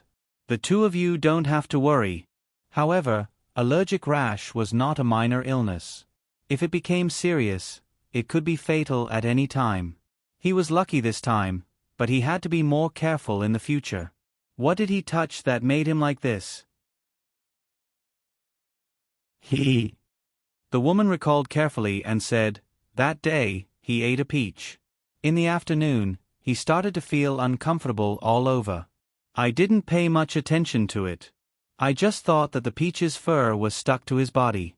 I let him take a bath and he seemed to feel better. The next day, it was even worse. Gu Jiao did not have an allergen test paper for the time being, so she could only try to keep the patient away from peaches. Don't let him come into contact with peaches in the future. Okay. The woman agreed. She was clearly a young female doctor, but why was her words inexplicably convincing? No matter what, other doctors would not be able to cure his son. He could only try this young female doctor's method first. The woman went into the house to feed her son the medicine. Xiao Sanzi received the consultation fee. The consultation fee was 2 taels of silver, and the medical fee was 1 tael of silver. This was at the foot of the emperor, so this fee was already considered very generous. Gu Jiao carried a small basket out of the house and got into the carriage. Xiao Sanzi took the consultation fee and sat on the outer seat. He said to Gu Jiao, Miss Gu, are we going back? Gu Jiao nodded. Yes, let's go back. There was nothing else. Okay. Xiao Sanzi grabbed the horsewhip and drove the carriage forward slowly. The carriage had not gone far when suddenly, several men on horses galloped over. They were extremely fast and did not care about the people on the street. The people hurriedly avoided them, but there was still an old man who could not avoid them. His courage was knocked over and he fell to the ground. The main culprit did not even look back and left. The old man fell on the side of the road and could not get up for a long time. This naturally caused a lot of sighs. A young man who was not from the city spoke. He asked the shop assistant who came out to watch the scene, Brother, isn't this at the foot of the emperor? How can someone dare to ride a horse like this? The shop assistant said, You don't know? Didn't you see the clothes they were wearing? The young man said, They were too fast, I didn't pay attention. The shop assistant looked at the back of the few people and said, They are people from the marshal's mansion. Marshal's mansion? The young man frowned. He had not been in the capital for long and was not clear about the situation in the capital. The shop assistant patiently explained, They were originally general of Agile Cavalry of Hushan Barracks. A few days ago, they were conferred the title of Marshal of the World's Army. Those people are from the Marshal's mansion. The young man was puzzled. So arrogant? The shop assistant hurriedly made a shushing gesture. Sure, you can't talk nonsense. They must have an urgent matter, otherwise they would not be like this. What urgent matter? They almost killed someone on the street. Everyone knew that this was just an excuse, but no one dared to expose the truth. The general of Agile Cavalry, surnamed Tang, was Empress Dowager Zhuang's confidant. When Empress Dowager Zhuang returned from her illness, the first thing she did was promote him to Marshal of the World's Army. She openly took away Marquis Xian Ping's military power. Sister, the people of Tang Manor are too much. In a tea house facing the street, a girl in purple said to the Taoist nun opposite her, This is not the first time they have used their power to bully people. Earlier in Willow Lane, I saw a servant of Tang Manor beating up a commoner. They said that the commoner owed Tang Manor money, but even if they owed money, they could not beat him up like that. The Taoist nun did not speak and only quietly sipped her tea. The purple-clothed girl leaned on the table, leaned in front of her and whispered, Elder sister, do you think that the rumor is true? The Taoist nun looked at her. What rumor? The girl in purple said, that Marshal Tang is the Empress Dowager's illegitimate son. The Taoist nun looked at her coldly. Do you want to die? The girl in purple stuck out her tongue, a bit intimidated by her sister, but still mustered up her courage and said, I heard that the Empress Dowager almost married Princess Ning'an to him. The Taoist nun pushed her sister back to her seat, looked at the noisy street, and said, Ziwan, go help that old man and buy all his tea. Yes. The servant girl on the side bowed and was about to go downstairs when she heard the Taoist nun say, Forget it, there's no need. Someone has already gone. The servant girl and the girl in purple looked at the old man at the same time and saw a girl in green walk through the crowd to help him up. Ah, sister. It's her. The girl in purple recognized Gu Jiao, the one who gave the top scorer a flower hairpin. No, the top scorer of the 3 tripod cauldrons gave her a flower hairpin. Why is she here? The girl in purple still could not forget the new top scorer and thought of the girl who had been treated differently by the new top scorer. She was not good-looking, but after the flower hairpin incident, her appearance and dressing had become popular in the capital. Even the girl in purple had a small flower on her face. The Taoist nun looked at Gu Jiao and murmured, Yes, it's really fate. After Gu Jiao helped the old man up, she bought a caddy of tea leaves from him. Perhaps the surrounding people felt that their behavior of standing by and doing nothing was worse than a little girl's, so they also bought the old man's tea leaves one after another. The basket of tea bags was sold out in an instant. Thank you, miss, thank you. The old man cupped his hands and thanked her excitedly. Gu Jiao turned around and got into the carriage. The Taoist nun didn't withdraw her gaze until the carriage disappeared at the end of the street. Gu Jiao gave the tea leaves she bought to Xiao Sanzi and then returned to Bisui Alley. Gu Yan and Gu Xiaoshun hadn't returned yet, so little Jing Kong went to his master's place. Senior servant Fong was cooking in the kitchen. Xiao Lulang plunged into the study and didn't even notice Gu Jiao pushing the door open. It was rare for him to be so absent-minded. Gu Jiao walked over and found that he was drawing. What is this? Gu Jiao asked. The light in the room was a little dim. She wanted to see the drawing clearly, so she moved closer. When Xiao Lulang heard her voice, her forehead was very close to his. Her warm breath intertwined with his. Xiao Liulong's heart suddenly jumped. His eyelashes trembled slightly. He felt that he should avoid her, but he didn't move. Arithmetic. Xiao Lulang said, I'm cutting a circle. Cutting a circle? You want to calculate the ancestral rate? Gu Jiao wasn't sure if the ratio of pi was called the ancestral rate in this spacetime. You know about the ancestral rate? Xiao Lulang was very surprised. Even though he knew that she had a lot of secrets, he didn't know that she had so many secrets and knew about the ancestral rate. Hearing that it was the ancestral rate, Gu Jiao understood that this spacetime also had parts that overlapped with the spacetime she lived in. For example, pi. Originally, Lu Hui calculated it to 4 decimals and called it the Hui ratio. Later, Lord Zhu calculated it to 7 decimals and called it the ancestral rate. Among them, Lu Hui in the Wei and Jin dynasties used the circle-cutting technique. No matter which spacetime it was, Lord Zhu's fixing technique was lost. Otherwise, Xiao Lulang would be using the fixing technique now. The circle-cutting technique used the area of a regular polygon inside a circle to infinitely approximate the area of a circle. It was a method to find the ratio of pi. Cut to make it smaller, and lose less. Cut again and again until it can't be cut, and then combine with the circle, and lose nothing. Lu Hui started from the hexagon in the circle and cut the 3072 hexagons. Only then was he able to accurately calculate the number between 1415 and 1416.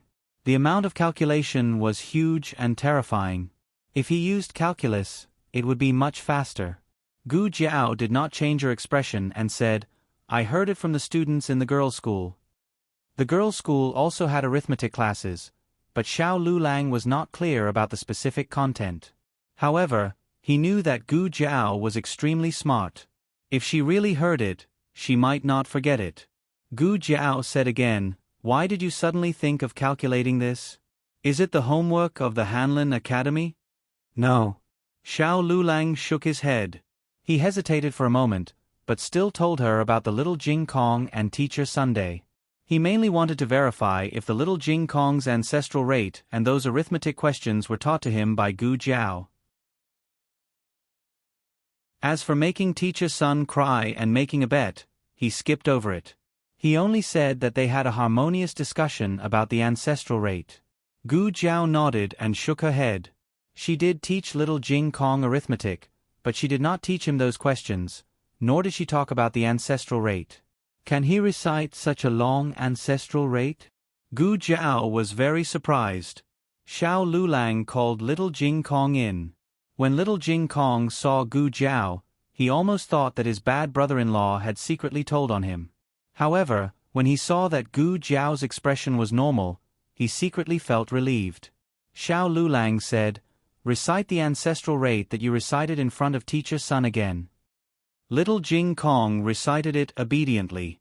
Xiao Lulang said, "I don't know if it's right, so I have to calculate it." Most people would never believe that little Jing Kong was right, because there were only 7 numbers in the book, but he recited 17. Xiao Lulang did not immediately deny little Jing Kong. It was not that he felt that little Jing Kong was right, but he had no way to prove that little Jing Kong was wrong. He would not use his status to oppress people just because he was older and had studied for more than 10 years. A scolding might be able to subdue a child, but it was not because the child was convinced, but because the child had given up on his desire to learn. Gu Jiao knew that little Jing Kong's recitation was completely correct. "Who taught you that?" Gu Jiao asked. "I read it in a book," little Jing Kong said. "What book? Can you show it to us?" Gu Jiao asked again. "Of course." Little Jing Kong ran out and rummaged through his pile of small rags for a while, and found a yellowed book with curly edges. He found a booklet and handed it to Gu Jiao. "Jiao Jiao here." Gu Jiao took the booklet and read it together with Xiao Lulang. With just a glance, the two of them were stunned. Gu Jiao was stunned because she saw familiar words and formulas. Xiao Lulang was stunned because he saw patterns and words that he did not understand. At the same time, under these strange words and patterns, there were annotations in another language. It was the language of the Yen Kingdom. No wonder little Jing Kong could understand some of it. He had been learning the language of the Yen Kingdom recently. It was strange that he had a book from the Yen Kingdom. And Xiao Lulang turned to the last page and saw a big royal seal on it. He gasped. Could this be the letter of credence of the Yen Kingdom? The Yen Kingdom was the most powerful country among the 6 countries, but who would have thought that it was just a small country a few decades ago? Suddenly, a powerful state preceptor came to the Yen Kingdom one day. He brought 6 ancient books with him. The Yen Kingdom rose like a bamboo shoot after a spring rain because of the secrets in the ancient books. The treatment of leprosy was also learned from the ancient books. In the end, the 6 ancient books were sealed as letters of credence. They were kept in the palace of the Yen Kingdom and guarded by hundreds of imperial experts day and night. If this letter of credence was real, then the one in the palace of the Yen Kingdom was fake? It should be impossible, right? After all, Jing Kong was just a little monk who was dizzy with meat. Gu Jiao did not know what letter of credence it was, but she could conclude that the simplified Chinese characters and advanced mathematics formulas in this book did not belong to this time and space. Could it be that there were other time-traveling seniors here? The latest chapter of this book is not finished yet. For more exciting content, please scan the QR code below to download the app. The novel is updated faster and more fully. Millions of novels are free to read. You can find all the novels that you can't find on the internet here. https://www.zhbqg.com/896428286/112595034. HTML Genius remembered the website address in 1 second. www.zhbqg.com Biku Gu mobile reading website, m. zhbqg.com.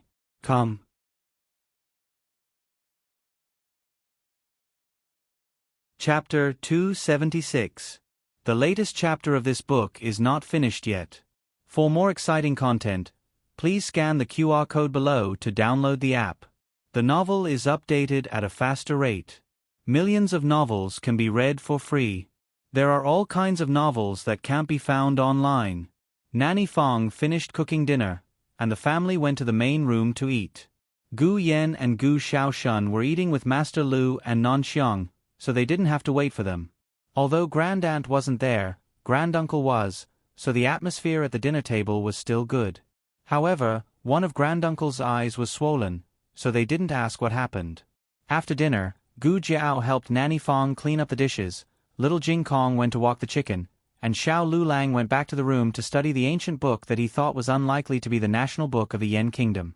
Even if there were translations and annotations, it wasn't easy to master it.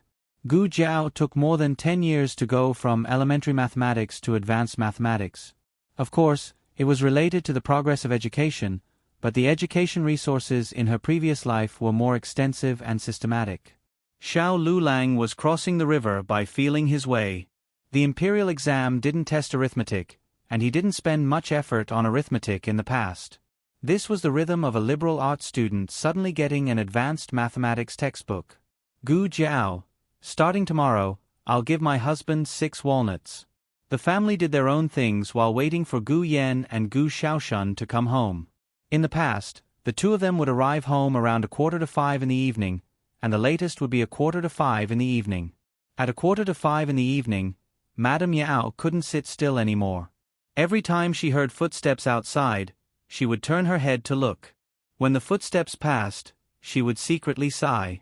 After another quarter of an hour, the sound of a carriage finally came from the door.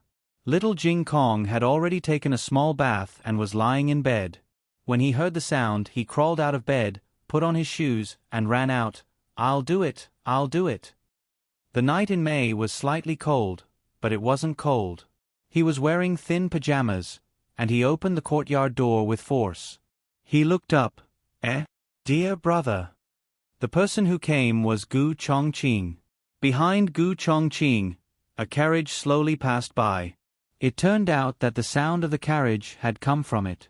Gu Chongqing was riding a horse, but when he entered the alley, he dismounted and led the horse inside.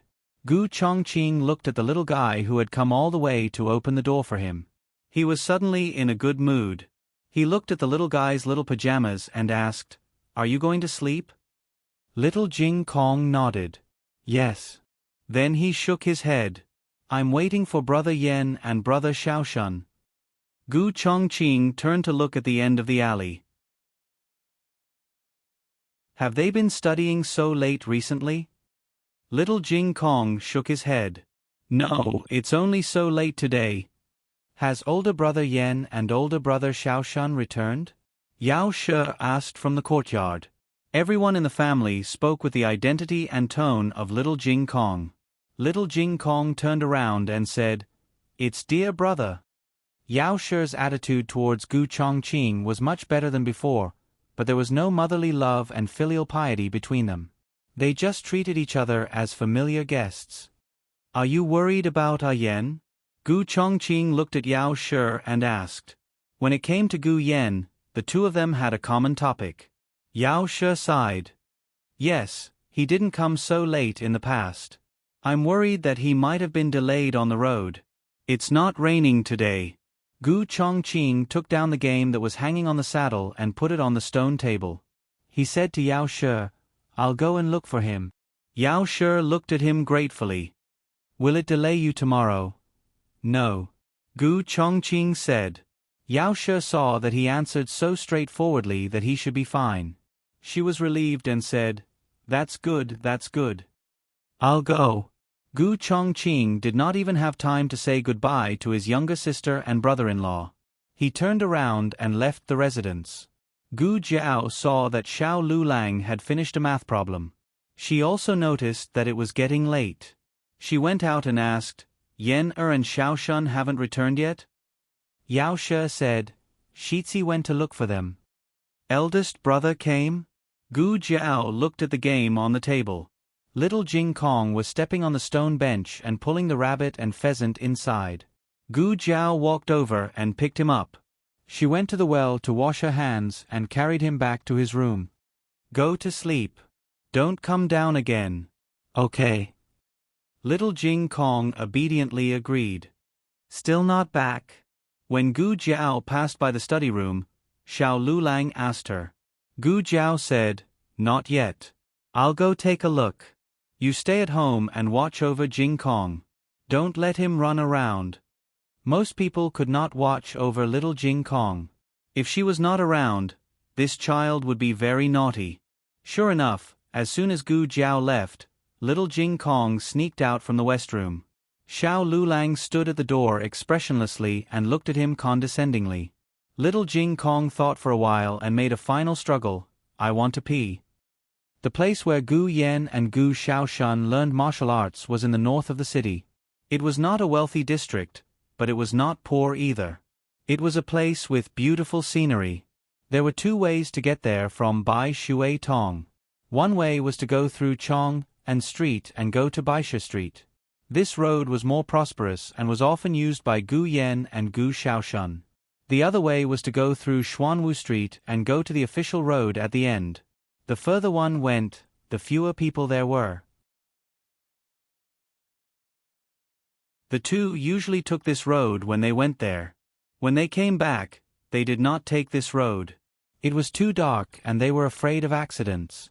But to be safe, Gu Jiao and Gu Chongqing still took both roads. Gu Chongqing went to the official road and Gu Jiao went to Baisha Street. At this time, Gu Yan and Gu Xiaoshan were indeed on Baisha Street. The reason why they were delayed was that the wheel of the carriage was broken. There was a tea house nearby. Lu Quan asked the two to sit in the tea house for a while he went to find someone to fix the carriage. The two were bored sitting in the tea house. When they saw a seller selling tonghulu, they remembered that little Jing Kong and Aunt Gu loved tonghulu, so they went to buy some for them. But how can we give it to Aunt Gu? Gu Xiaoshan asked. Send it to her. Gu Yan said. Oh. Gu Xiaoshan thought it was feasible and asked for a few more. Aunt Gu can't come out all the time. Buy a few more. She eats one a day. Gu Yan nodded and reached for his money bag. At this moment, a thief rushed over and bumped into Gu Yan. He stole Gu Yan's money bag. Gu Yan touched his waist. Oh. My money bag. The two quickly put down the tonghulu and chased after the thief.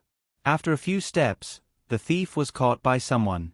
A tall and mighty figure stepped on the thief, causing the surrounding commoners to cheer. The two went to retrieve their money bags from the thief. Gu Yan suddenly felt two eyes on him that could not be ignored. He looked up and saw a man full of heroic spirit sitting in a room on the second floor of a restaurant. The man had strong facial features and a tall and sturdy body. He looked straight at Gu Yan. When their eyes met, he raised his cup to Gu Yan and smiled. Gu Yan frowned. He did not like this kind of smile. It made him uncomfortable. Found it. Let's go. Gu Xiaoshan said to Gu Yan. Okay. Gu Yan did not pay any more attention to the man. He went back to the restaurant with Gu Xiaoshan. However, Lu Quan had not returned yet. The two were bored to death waiting. Suddenly, the young warrior who caught the thief walked over. He cupped his hands to the two of them and said, My family's young master wants to be friends with the two young masters. I wonder if the two young masters would be willing to do me the honor. Who is your family's master? Gu Xiaoshan asked. That one.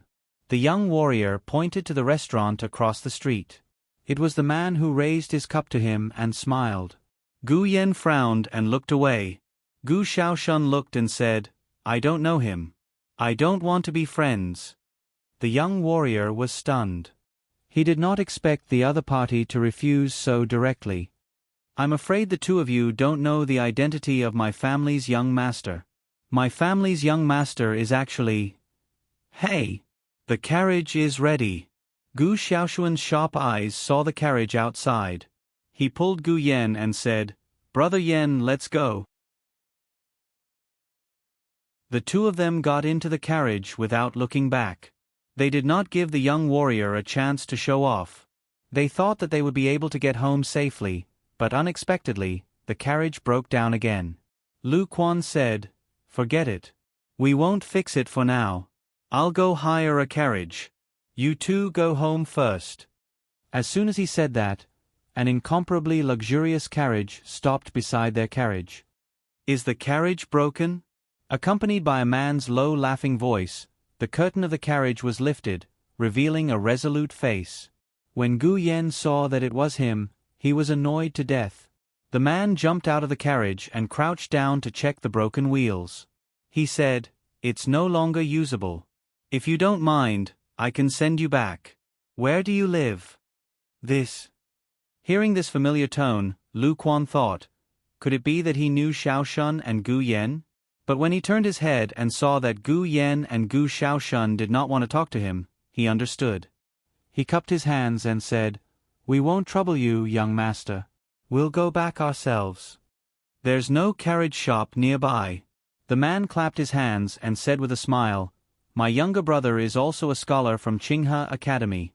I saw that they were wearing Qinghe Academy's uniform and seemed to be going the same way as me, so I thought of giving you a ride. But it's right for you to be cautious. Go forward and walk east at the 3rd intersection. There's a carriage shop about 2 li away. You can rent a carriage there." After saying that, the man took his leave. Lu Quan secretly heaved a sigh of relief. It seemed that he had wronged the person. But it was fine. He could rent a carriage himself and save himself the trouble. Lu Quan went to rent a carriage. Gu Xiaoshun and Gu Yen stayed in the carriage and waited. The two of them fell asleep while waiting. When Gu Xiaoshun woke up, she found that Gu Yen had disappeared. Gu Chongqing went to Nan Feng residence. "They left 2 hours ago. They haven't reached home yet?"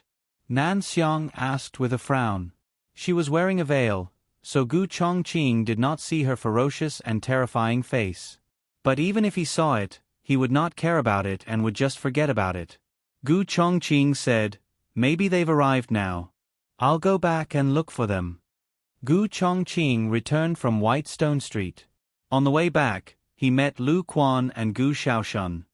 "Where's Gu Yen?" he asked.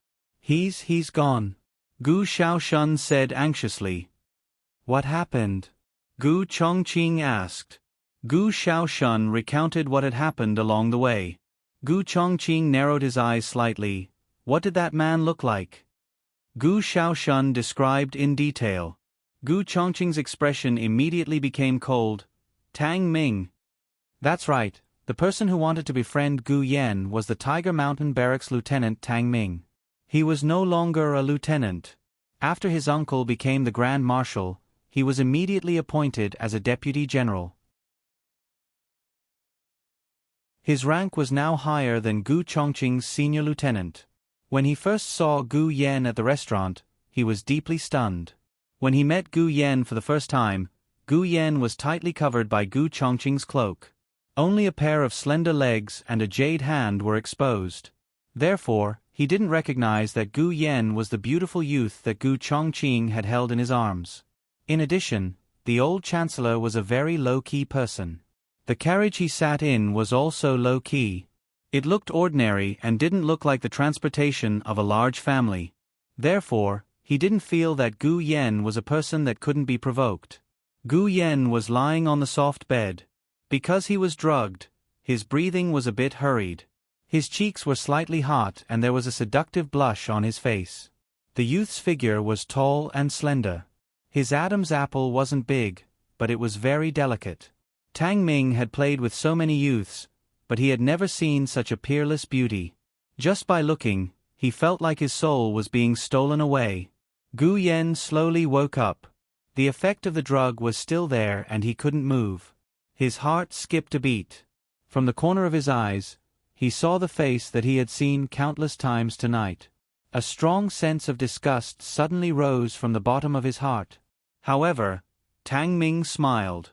He was indeed a beauty. Even when he was angry, he was still so seductive. The corners of his eyes that were slightly red really stirred up his heart. Tang Ming raised his hand. Because he practiced martial arts for many years, his palm and fingertips had thin calluses. He only lightly touched Gu Yan's face and a red mark quickly appeared on that delicate skin. Tang Ming's gaze became lustful. Gu Yan's stomach felt nauseous. He used what little strength he had left to yell, "You! Get lost!" This kind of yell wasn't intimidating at all. Tang Ming smiled. The feeling was too good. He wasn't satisfied with just touching Gu Yan's face. His fingers moved and he lifted Gu Yan's lapel. His skin was like porcelain. Tang Ming suddenly bent down and took a deep breath in the crook of Gu Yan's neck. "You smell so good." Gu Yan was disgusted. He looked at the top of this man's head in disgust and endured the other's breath. "You are seeking death." These words caused Tang Ming to pause. He raised his head and calmly looked at Gu Yan. "So it's a little wild horse. This prince loves to tame wild horses that don't listen. In a moment, I'll give you a bowl of medicine and you'll cry and beg me. I am Marquis Ding and son." "Marquis Ding?" Tang Ming couldn't stop laughing. How could Marquis Ding and son sit in such a broken carriage? "Why don't you say you're Marquis Xian Ping's son?" Marquis Xian Ping's name was much more famous than Marquis Ding N. If this really was Marquis Xian Ping's son, Tang Ming didn't dare to touch him. As for Marquis Ding and thinking of Gu Chongqing, Tang Ming's expression darkened. That was also a hard nut to crack. However, he didn't remember Gu Chongqing having such a younger brother. Unless he was that stepmother's son. Gu Chongqing didn't get along with his stepmother. Even his stepmother's son and daughter were not very fond of them. Gu Chongqing wouldn't care about the life or death of this younger brother. So whether he was or not wasn't important. Gu Yan saw that Marquis Ding An's identity wasn't useful and said with difficulty, "Empress. Empress Dowager will kill you." Tang Ming looked at him in amusement. "Oh. Why would the Empress Dowager want to kill me?" "Gu Yan, the Empress Dowager, is my great-aunt." Tang Ming was stunned at first, then he raised his head and laughed. "The Empress Dowager is your great-aunt? The Empress Dowager is your great-aunt? I don't know you, but I know the Empress Dowager. I know the Empress Dowager's family better than you." There were so many children in the Zhuang family. He had seen every one of them, including the jade-like young master, Royal Prince N. Unfortunately, Royal Prince N was the Empress Dowager's favorite and was also Imperial Tutor Zhuang's grandson. With his status, he couldn't afford to offend the other party. Gu Yan glared at him. The effects of the drug were very strong. He had only said a few words, but he was already about to fall asleep. He tried his best to stay awake. "If you don't let me go, the Empress Dowager really will kill you." "Ha ha ha." Tang Ming laughed arrogantly. "Whether or not the Empress Dowager will kill me, I don't know. Why don't I tell you who I am first? I am the nephew of the Grand Marshal of the land's armed forces. My uncle is the Empress Dowager's trusted aide. The first thing the Empress Dowager did when she returned to the capital was to promote my uncle from the great general of agile cavalry to the Grand Marshal of the land's armed forces. His military power is below Marquis Xian Ping. Tell me, will the Empress Dowager kill me? Just because she touched a little scholar like you?" Gu Yan didn't have the strength to speak anymore. His resistance just now had caused his face to redden even more. Tang Ming liked it very much. He lifted Gu Yan's chin. "Be good. Don't be afraid. I will treat you well. After you take this pill, you won't feel any discomfort." As he spoke, he took out a porcelain bottle from his bosom and poured out a dark red pill into his palm. Gu Yan gritted his teeth. Unfortunately, even if he hadn't been drugged, his little bit of strength wasn't enough in the eyes of an expert like Tang Ming, let alone the fact that he had been drugged. Tang Ming grabbed his chin and forced him to swallow the pill. Gu Yan struggled with all his might, but it was all in vain. As the pill entered his stomach, his consciousness gradually dissipated. Tang Ming smiled triumphantly. He pulled down the curtains and tore the clothes on the floor. The latest chapter of this book isn't finished yet. For more exciting content, please scan the QR code below to download the app. Novels are updated at a faster rate. Millions of novels can be read for free. Novels with connotations that can't be found online are all available here. https://www.zhhbqg com/89642_826/112592317. HTML Genius memorized this website's address in 1 second. www.zhhbqg.com Biku Pavilion's mobile reading website, zhhbqg.com.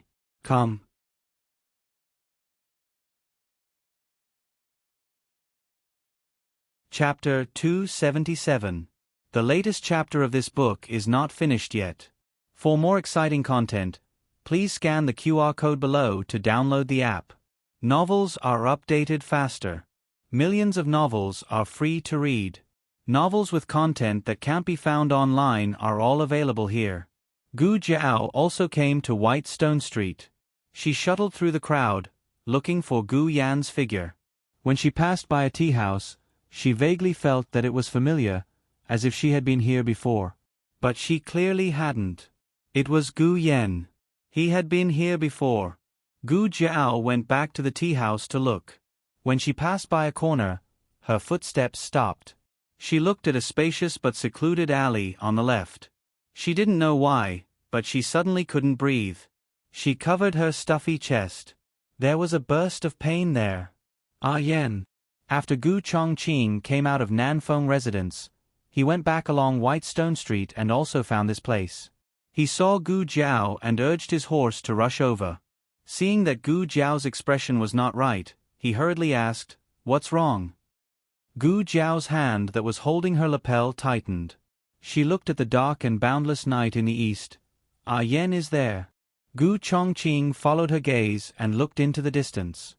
He retracted his gaze and stretched out his hand to her. "Come up." Gu Jiao grabbed his hand and jumped onto the horse. She held the saddle herself. Gu Chongqing didn't have to worry about her falling like he was worried about Gu Yan. He pulled the reins tightly. "Go." The horse seemed to feel its master's mood and quickly galloped in the night. "Which way?" At the fork in the road, Gu Chongqing asked Gu Jiao.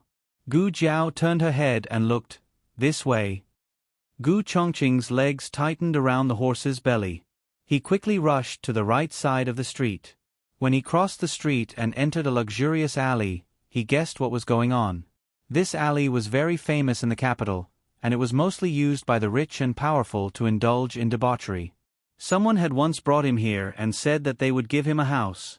At that time, he did not know much about these things, but he was not used to accepting bribes. The other party smiled and said, "Why are you being so polite? Lord Tang also bought a residence here. It's the one in front." Thinking up to this point, Gu Chongqing already knew where Tang Ming was. He couldn't wait any longer. He got off the horse and handed it over to Gu Jiao. Then, he used his qing gong and disappeared into the night. The moment he left, something flashed through his mind, but it was too fast for him to grasp. The moonlight was dim and the candlelight was ambiguous. Tang Ming had already torn apart Gu Yan's outer and inner robes, leaving only a thin inner robe draped over his body. She was truly a rare beauty. Tang Ming caressed the pair of slender fair legs beneath him and pressed down on Gu Yan. Bang! With a loud sound, the entire door fell straight to the ground. A strong murderous aura came from behind Tang Ming, and the curtains moved without any wind. Tang Ming felt a chill run down his spine. He raised his hand to grab the long sword by his pillow, but before he could touch it, a long whip pierced through the curtains and wrapped around his neck. He didn't even have time to resist before he was ruthlessly pulled up and thrown against the wall. After a violent collision, he fell heavily to the ground. This fall was not light, and he was stunned for a long time before he got up. Gu Chongqing dashed to the bed and lifted the curtains. When he saw Gu Yan's naked body, his gaze turned cold. He did not use the blanket on the bed to wrap Gu Yan up. Instead, he quickly took off his outer robe and wrapped Gu Yan up tightly. Gu Yan's consciousness was scattered, and his body was slightly hot. He had been drugged. Gu Chongqing wanted to kill someone, but there was nothing more important than Gu Yan's life. He carried Gu Yan up, and Gu Yan lay weakly in his arms. "Don't," he said weakly. Gu Chongqing's heart ached terribly. His arms that were holding Gu Yan were trembling uncontrollably. "It's me," he said softly. Gu Yan glanced at him in a daze. Actually, he couldn't see clearly anymore. He could only see a vague outline in front of him, but the other party's aura made him feel at ease. He parted his lips slightly. "Brother." Gu Chongqing's heart was crushed by this brother. Even though he knew that this brother was the same as the big brother that little Jing Kong called him, Gu Chongqing's heart still trembled slightly. He suddenly wanted to tell him, "Yes, I'm your brother, your biological brother." Sub. After confirming the identity of the person who had come, Gu Yan suddenly felt wronged. His eyes, which hadn't even turned red in front of Tang Ming, suddenly turned red. The corners of his eyes and the tips of his eyebrows revealed an indescribable grievance. Gu Chongqing's heart was instantly pierced into a sieve. He hugged Gu Yan's arm tightly. At this moment, he was about to lose all rationality. If Gu Yan's aura wasn't too weak, he really wanted to rush over and end Tang Ming. "Gu Chongqing, it's you?" Tang Ming finally found some strength. He slowly got up from the ground, but before he could get up, he was kicked back down by Gu Chongqing. He suddenly spat out a mouthful of blood. Gu Chongqing looked at him with a murderous look.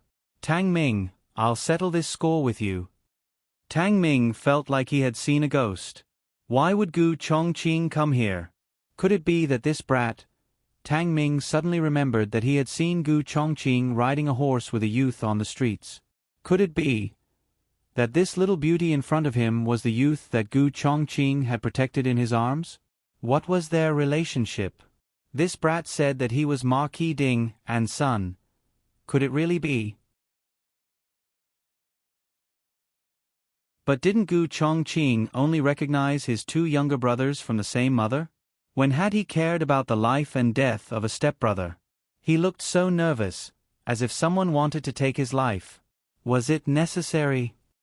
Tang Ming had suffered some internal injuries. He clutched his aching abdomen and glared fiercely at Gu Chongqing. He wiped the blood from the corner of his mouth with his other hand and sneered. "Isn't he just the son of a vixen? Don't you hate them? Why don't you give him to me? I'll discipline him for you." Tang Ming really didn't care about the child of his second wife. This kind of child wasn't favored in a normal family.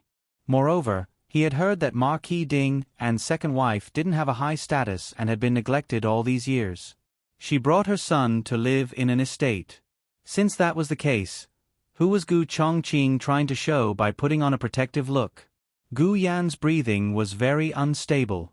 Gu Chongqing resisted the urge to fight Tang Ming and finally glanced at Tang Ming. "If I were you, I would escape the capital overnight and never come back."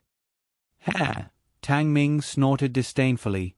If this had been in the past, Tang Ming might have been afraid of Gu Chongqing threatening him like this. But now, his uncle was the Grand Marshal of the world's armed forces and he had been promoted to Deputy General. Gu Chongqing was just a small Hushan commandant. It wasn't enough to fill the gaps between his teeth. He wasn't afraid that Gu Chongqing would go and complain. Although he was in the wrong in this matter, if it really got out, it would damage this young boy's reputation. When that time came, the entire capital would know that Gu Chongqing's younger brother had been played by him, Tang Ming. Could Gu Chongqing and this beautiful young boy afford to lose this kind of face? Gu Chongqing didn't waste any more time with Tang Ming. He carried Gu Yan and used his qinggong to leave this place. Not long after they left, Gu Chongqing ran into Gu Jiao, who had stopped her horse by the side of the road and was about to rush into the residence. Gu Chongqing saw his mount and remembered that he had forgotten something. His horse had a strange temperament and normally wouldn't let others ride it. Did something happen to his younger sister? Gu Jiao didn't know what he was thinking. She looked at Gu Chongqing, who was wrapped in Gu Yan's clothes. In that instant, a bloody light flashed through her eyes. Who did this? Tang Ming. You don't know him. A member of the Tang family? That's right. Gu Jiao looked at the residence and clenched her fists. She held back the violence in her blood and walked in front of Gu Chongqing. She looked at Gu Yan's face and checked Gu Yan's pulse. Gu Yan's money pouch was gone. It contained his medicine. Gu Jiao's pouch also contained Gu Yan's medicine all year round. She first gave Gu Yan 2 pills and then took the water from the saddle for him to swallow. But in Gu Yan's situation, just taking medicine was clearly not enough. The two of them hurriedly brought Gu Yan back to Jade Water Alley. The night wind was a little cold. Gu Chongqing was afraid that Gu Yan would catch a cold, so he took off his inner clothes and only wore a thin inner garment. He carried Gu Yan and walked the whole way. Along the way, there were people who looked at them strangely from time to time, but they didn't recognize who he was. When they reached the door, Gu Jiao thought of something and said to Gu Chongqing, "Let's go to the son-in-law's room." Gu Chongqing understood. Okay. He carried Gu Yan to the next room. The old chancellor had just rested and was shocked when he saw this scene. How could this be? What happened? Gu Chongqing had never seen the old chancellor before, but as he came to Jade Water Alley more and more, he slowly knew the old chancellor's identity. As for how he became Xiao Liulong's granduncle, Gu Chongqing didn't know for now. He didn't deliberately ask about it. "I'll explain to you later. Is there a side room?" Gu Chongqing asked. "Yes, there is." The west wing was empty. The old chancellor opened the door of the west wing and laid out a clean mattress. Gu Chongqing gently put Gu Yan on the bed. Gu Jiao brought a small medicine box over. With Gu Yan's physical condition, it wasn't suitable to induce vomiting. He could only use infusion to promote the metabolism of drugs. But in the process of metabolism, his organs had to bear a huge burden, which was undoubtedly very dangerous for people with congenital heart disease. Gu Jiao opened the small medicine box and gave Gu Yan a tonic infusion. Gu Jiao measured Gu Yan's blood pressure. The blood pressure was soaring abnormally, which should be caused by drugs. If it couldn't be lowered in a while, he had to use antihypertensive drugs. Gu Yan had already lost consciousness, but his hand was still grabbing Gu Chongqing's sleeve. He had been grabbing it before he fainted. Gu Chongqing didn't take his hand away. He just silently guarded in front of the bed. Soon, Gu Yan's body temperature rose. Gu Jiao put an ice pack on his forehead. Gu Yan's situation was difficult because he had a heart disease. He couldn't use drugs indiscriminately. So unless it was a last resort, Gu Jiao tried to adopt conservative treatment as much as possible. "How is he?" Gu Chongqing looked at the unconscious Gu Yan and asked with a hoarse voice. Gu Jiao adjusted the drip of the infusion bottle and whispered, "It's hard to say now." Although it was only 1 or 2 knockout drugs, it was too fatal for his body. Fortunately, he had been taking anti-heart failure drugs for the past year. Otherwise, he wouldn't have been able to bear it. Thinking of this, Gu Jiao thought of one thing. She could dream of Xiao Lulang and Gu Chongqing's accident. Why couldn't Gu Yan? She wasn't sure if Gu Chongqing and Xiao Liulong's accident would appear in her dream in advance, but at least she dreamed of it. But Gu Yan didn't dream of it even once. It couldn't be that Gu Yan wasn't close enough to her. She and Gu Yan were twins. They had the most intimate and difficult relationship in the world. Could it be that they were too close? In addition, she also realized that she couldn't predict her own danger. It was the same when the brothel collapsed, and it was the same when she was crushed under the roof with her great-aunt. She couldn't predict her own fate. Could it be that because she and Gu Yan were twins, she couldn't predict Gu Yan's fate?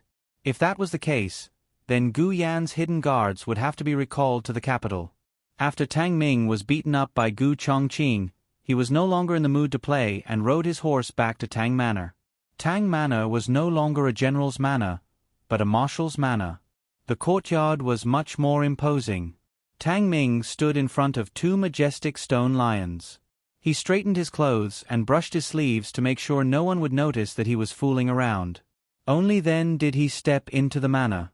Tang Yueshan had just finished practicing his swordsmanship in the courtyard. A servant handed him a towel. He took it and wiped the sweat off his forehead. Panting, he asked, "Is Ming back yet?" The servant replied, "Replying to master, he hasn't. Perhaps he was delayed by official business." Recently, too many people have come to our residence to visit. Master, you don't want to see them, so they went to find young master. The Tang family had 2 branches. Tang Yueshan was the second branch. He had an elder brother and sister-in-law. Tang Ming was the legitimate son of the first branch. Tang Yueshan's elder brother had been paralyzed for a long time, but Tang Yueshan didn't seize the first branch's property. He still let his elder brother be the head of the Tang family. His marshal's manor was next door to the Tang family. In the eyes of outsiders, the 2 families were still the same. Tang Yueshan didn't have any sons, only a few daughters. Everyone in the manor knew how much Tang Yueshan doted on his nephew. In the future, Tang Ming would not only inherit the first branch's property, but also Tang Yueshan's power. The servants of the marshal's manor all regarded Tang Ming as their young master. Tang Ming's biological father was paralyzed in bed and couldn't take care of him, so he asked his younger brother to take care of him for him. Tang Ming had worshipped his uncle since he was a child, so he was happy to stay with Tang Yueshan. Speak of the devil. Tang Yueshan was just wiping his sweat when he saw Tang Ming come over with a smile. Uncle, I'm back. Tang Yueshan's serious face immediately showed a trace of joy. Why are you so late? Are there too many official business in the military camp? Tang Ming smiled and said, What official business? Uncle, you don't want me to meet those officials in private. I came out a long time ago. I came back late because I went to buy your favorite spicy fragrant snails. As he spoke, he took out the food box he had hidden behind him. Uncle, look. Is this from the restaurant you often go to? When Tang Yueshan heard this, the joy in his heart overflowed. He opened the food box and took a sniff. Satisfied, he said, Yes, this is the smell. The servant smiled and said, Young master is being filial to you. We didn't expect this. Tang Yueshan smiled happily. After autumn, the field snails were the most plump and juicy. Although it wasn't the best time to eat snail meat, the fragrant snails from that restaurant were delicious. Besides, he valued Tang Ming's kindness more. You haven't eaten, right? Tang Yueshan looked at Tang Ming and asked. No.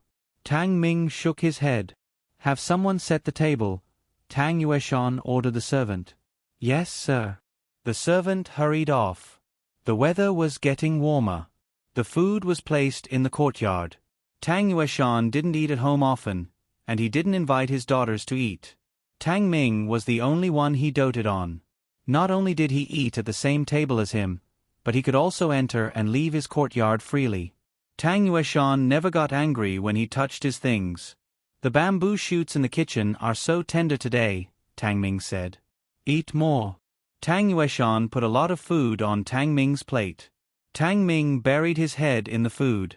Tang Yueshan was very satisfied when he saw Tang Ming eating heartily. He couldn't help but show a hint of affection. After dinner, go say hello to your parents and come back quickly to rest. There's a martial arts competition in the barracks tomorrow. Don't forget. Tang Ming smiled obediently and said, I didn't forget. Don't worry, uncle. Tang Yueshan naturally trusted Tang Ming. He had raised Tang Ming single-handedly. Tang Ming was smart, had a good constitution, was resilient, and was willing to endure hardships. Practicing martial arts was a boring and painful thing, but Tang Ming persevered. Not only that, but Tang Ming was also familiar with the art of war and knew how to use it. Tang Yueshan had high expectations for Tang Ming. Tang Yueshan added, also, you should control your temper. Don't get into fights with people in the barracks for no reason. Tang Ming smiled obediently and said, I know, uncle. I just can't stand them being lazy. I'll pay attention in the future. If they make a mistake again, I'll talk to them nicely. That's more like it. Tang Yueshan was very satisfied. Tang Ming's temper was a little spoiled, but who hadn't been young and hot-blooded? When he was young, he was also a troublemaker in the barracks. It was good that Tang Ming knew his mistakes and could change. After the uncle and nephew finished their meal, Tang Ming went to the first branch to say hello to his parents. This was something Tang Yueshan had asked Tang Ming to do every day. He wanted him to be filial to his parents and not disrespect his father just because he was paralyzed in bed. Tang Ming only removed all his disguises after he returned to his room. He sat on a chair and lifted his shirt.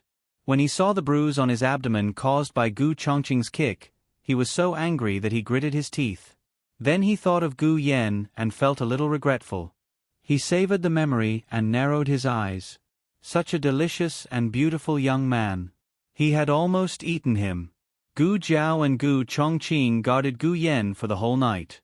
He was in danger once in the middle of the night, so Gu Jiao gave him medicine. When it was close to dawn, his body temperature returned to normal, but he still didn't wake up. Gu Jiao looked at the small streak of dawn on the horizon, then looked at Gu Chongqing, who had a cold expression the whole night, and said, "His condition is better than last night. His life won't be in danger for the time being. You go rest. I'll take care of him here." Gu Chongqing paused and stood up.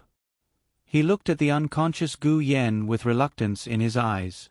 "Okay, I'll come back later." He walked to the door and was about to step over the threshold when he stopped and turned back. His gaze fell on Gu Yan's face. "What's wrong?" Gu Jiao asked. Gu Chongqing shook his head.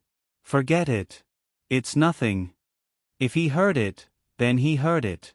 This was no longer important. What was important was Tang Ming. He wanted Tang Ming's life. Digression. Everyone, do you still have monthly tickets? The latest chapter of this book is not finished yet.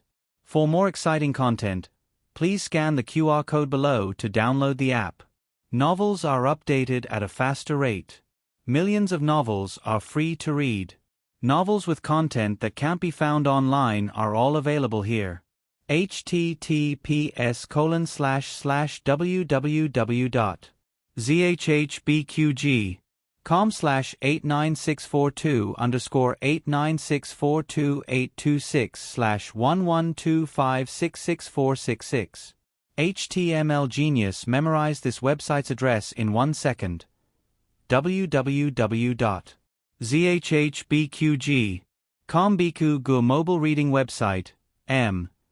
zhbqg.com.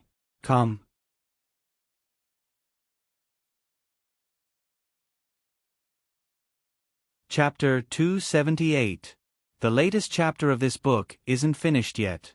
For more exciting content, please scan the QR code below to download the app. The novel will be updated even faster. Millions of novels can be read for free. There are novels with connotations that can't be found online here. Today, the sky was gloomy. The soldiers of Hushan Barracks had already finished their morning drill and were standing in formation on the field. Tang Ming spurred his horse and walked past the square formations with his head held high. Deputy General Hu spurred his horse and followed beside him, slightly behind him by half a horse's length. In terms of rank, both of them were secondary class 5th rank. In terms of experience, Deputy General Hu was much more experienced than Tang Ming, the newly appointed Deputy General. But Hu asked Tang Ming to have an uncle who was the Grand Marshal of the world's armed forces. Tang Ming himself was also brave enough. In just a few days, he had been promoted from a lieutenant to a deputy general. Perhaps he would be able to become a proper general soon. Deputy General who didn't have the guts to offend this little master. "How are those people standing?" Tang Ming stopped his horse and pointed at the square formation at the back. "They're so crooked that they can't even stand? What use does the military camp have for this kind of trash?" Deputy General Hu broke out in cold sweat. That upright posture wasn't enough? He was picking on them. That was true. That square formation was made up of the original Gu clan army. Old Marquis Gu didn't get along with the Grand Marshal of the world's armed forces in the early years. After the Gu clan army was incorporated under his command, some generals treated them like vegetables and embarrassed the Gu clan army quite a bit. As for Tang Ming, after entering the camp, he didn't hide his suppression of the Gu clan army at all. For example, right now, Tang Ming said coldly, "Those at the side, disperse. Leave that group of people behind and continue to stand there until I'm satisfied." Deputy General Hu waved his hand at the personal guard beside him. "Why aren't you going?" "Yes." The personal guard conveyed Tang Ming's order. Everyone was used to this. They looked at those people sympathetically and went to the cafeteria to eat breakfast. Those people stood there for the whole morning. They didn't eat breakfast even when the competition started, but it was impossible to let them eat now. Even if they were let go, the cafeteria would have been cleaned up long ago. For some reason, Deputy General Hu felt that Tang Ming was being too harsh today. Although he had made things difficult for them in the past, he wouldn't let them starve on such an important day. If this were to happen on the battlefield, wouldn't it be the same as letting the soldiers go into battle with empty stomachs? Deputy General Hu was puzzled, but he didn't dare to say anything. There were 2 arenas in the military camp, one big and one small. The big arena was usually used for the annual martial arts competition. Today, they were using a small arena. Martial arts competitions had always been a tradition in the military camp. The original intention was to encourage morale and select talents. Every time the champion was awarded 10 taels of silver. Most of the people in the military camp were commoners. Everyone was interested in money, but they were even more interested in being chosen by the generals. At that time, Deputy General Hu had taken a fancy to Xue Ningxiang's brother-in-law, Zhou Erzwang, because Zhou Erzwang had defeated a very powerful corporal in the arena. The arena began. Tang Ming, Deputy General Hu, and a few other generals from Tiger Mountain Barracks sat on the temporary viewing platform across from them. However, to their surprise, the first person to go up was Gu Chongqing. Gu Chongqing was dressed in dark brocade robes and held the Qing Xian long sword in his hand.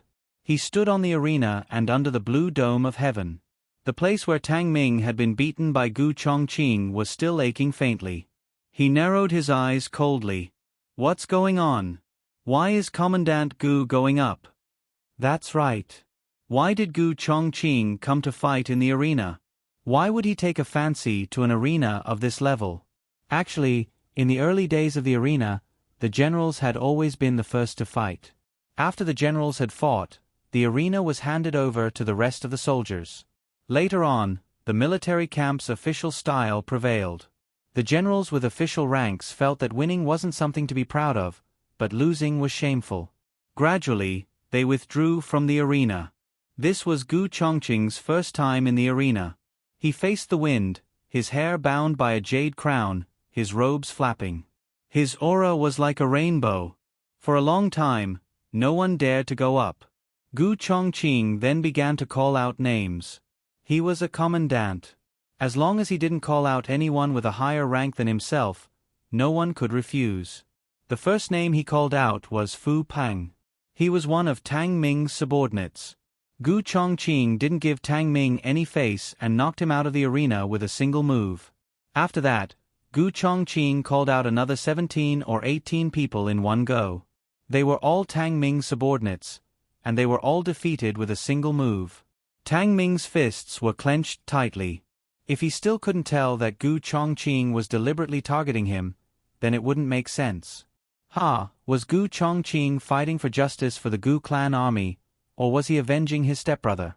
Gu Chongqing knocked down another one of Tang Ming's subordinates. He didn't even use his weapon. He looked at Tang Ming and didn't hide the provocation in his eyes. "Are these the soldiers that Deputy General Tang brought out?" "They're just so-so." Provocation was definitely effective on Tang Ming, especially in front of all the soldiers. He, Tang Ming, couldn't afford to lose face like this. Tang Ming looked coldly at Gu Chongqing. He grabbed the sword on the table and leaped up, landing firmly on the arena. Everyone was stunned. It couldn't be, right? What day was it today? The Tang clan's little overlord was going to go up against the cold-faced Hades? Was it really that exciting? The relationship between Gu Chongqing and Tang Ming had never been harmonious, but this was the first time that they were going up against each other in public. Tang Ming had actually provoked Gu Chongqing countless times, but Gu Chongqing had always chosen to ignore him. Everyone thought that the two of them couldn't go up against each other. It seems that it was Commandant Gu who provoked Deputy General Tang first. That's right. What's wrong with him? I don't know. His gaze is so scary. Everyone could tell that Gu Chongqing was acting strangely today. He had always been a cold-faced Hades in the military camp, but he wasn't rash or provocative, let alone now when he was shrouded in a huge killing intent. This Commandant Gu was really too scary. Tang Ming chuckled. Admit it. You're actually jealous of me. You're jealous that I've become a deputy general and can ride on your head. What do you mean by avenging your stepbrother? I've thought about it. You, Gu Chongqing, aren't such a brotherly person. Gu Chongqing didn't waste time talking nonsense with him. He tossed out his sword and pulled it out in the air. With a kick to the scabbard sped toward Tang Ming. Tang Ming's expression changed, and he abruptly turned his body sideways. The scabbard flew past his face and stabbed firmly into the wall behind the arena. That wall was made of stone. How much strength did one need to be able to stab such a blunt scabbard in? Tang Ming's gaze returned to Gu Chongqing, and a bad premonition surged from the bottom of his heart.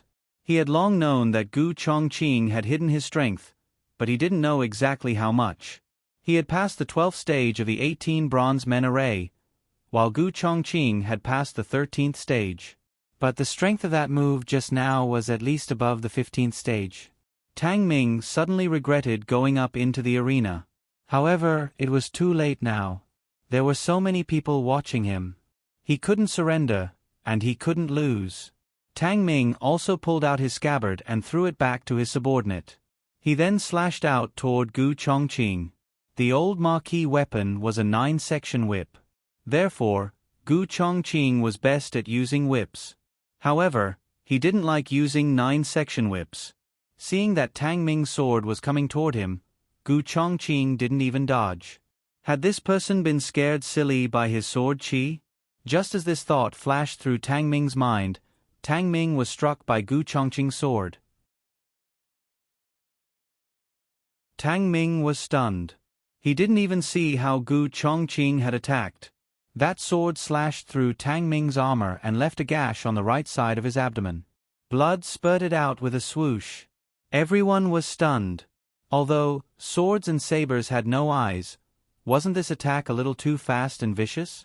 Tang Ming covered his wound in disbelief and retreated a few steps.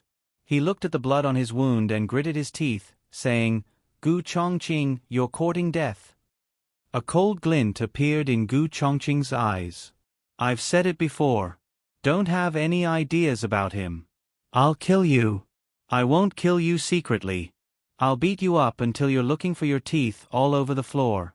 I'll trample you under my feet and then kill you.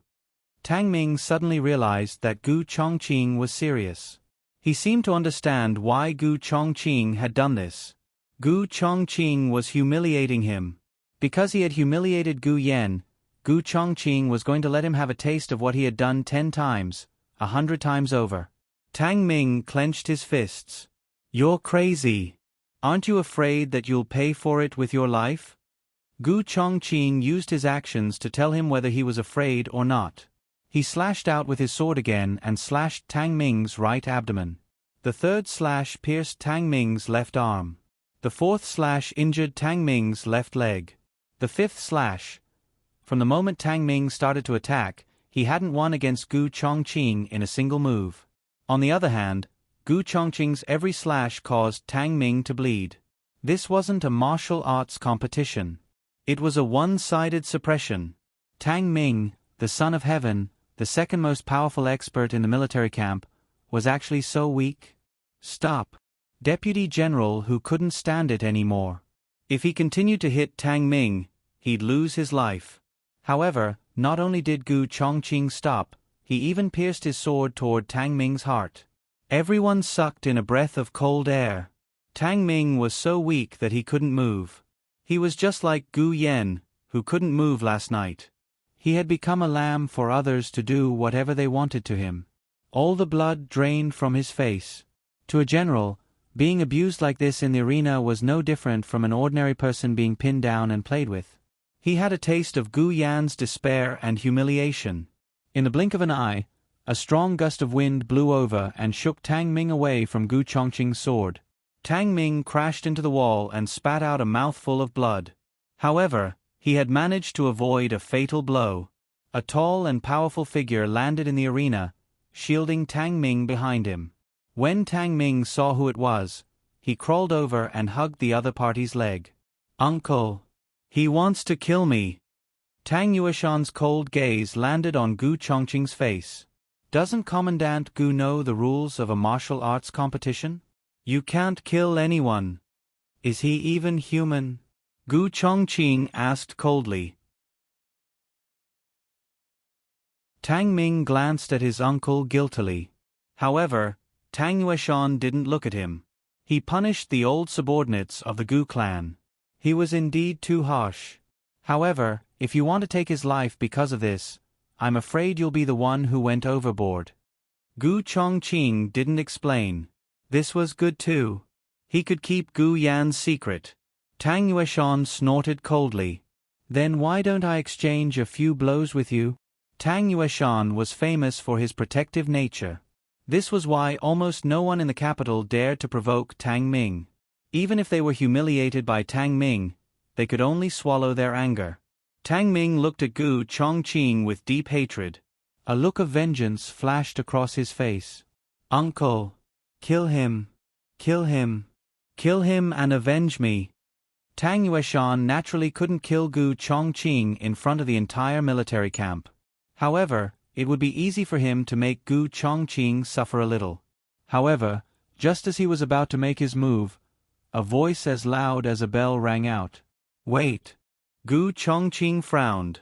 Deputy General Hu and the others turned to look. The old Marquis? Marquis Xianping followed behind the old Marquis. The old Marquis had retired and no longer held any official position. However, Marquis Xianping was still the great general of the state.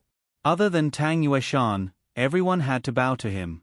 Tang Yueshan's position was higher than his, but his status was inferior. Marquis Xianping was a first-rank marquis, a relative of the emperor. Tang Yueshan reluctantly made a fist and palm salute. It was a very perfunctory salute.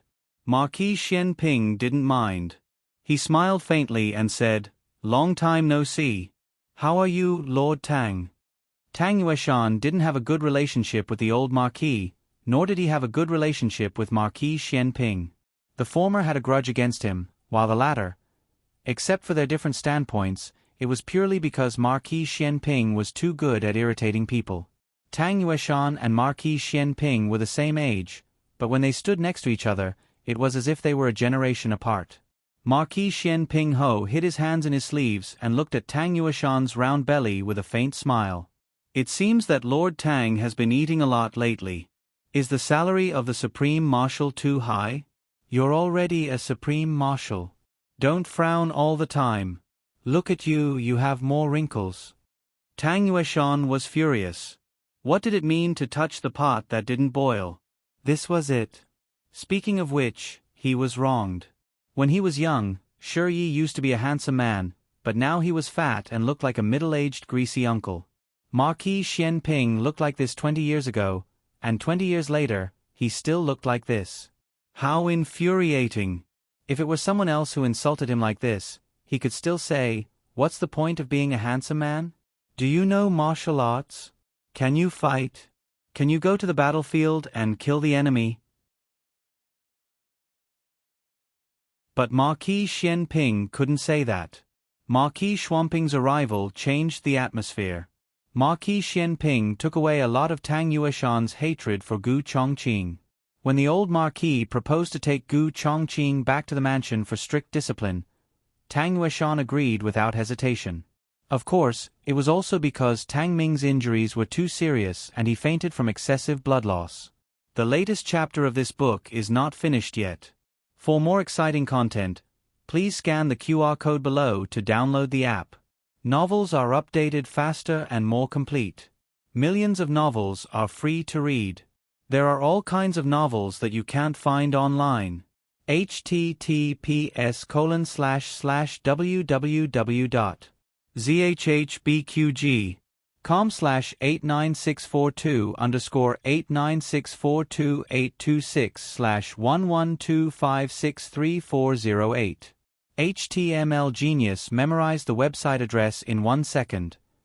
www.zhhbqg.com Biku Gu mobile reading website, m. zhhbqg.com.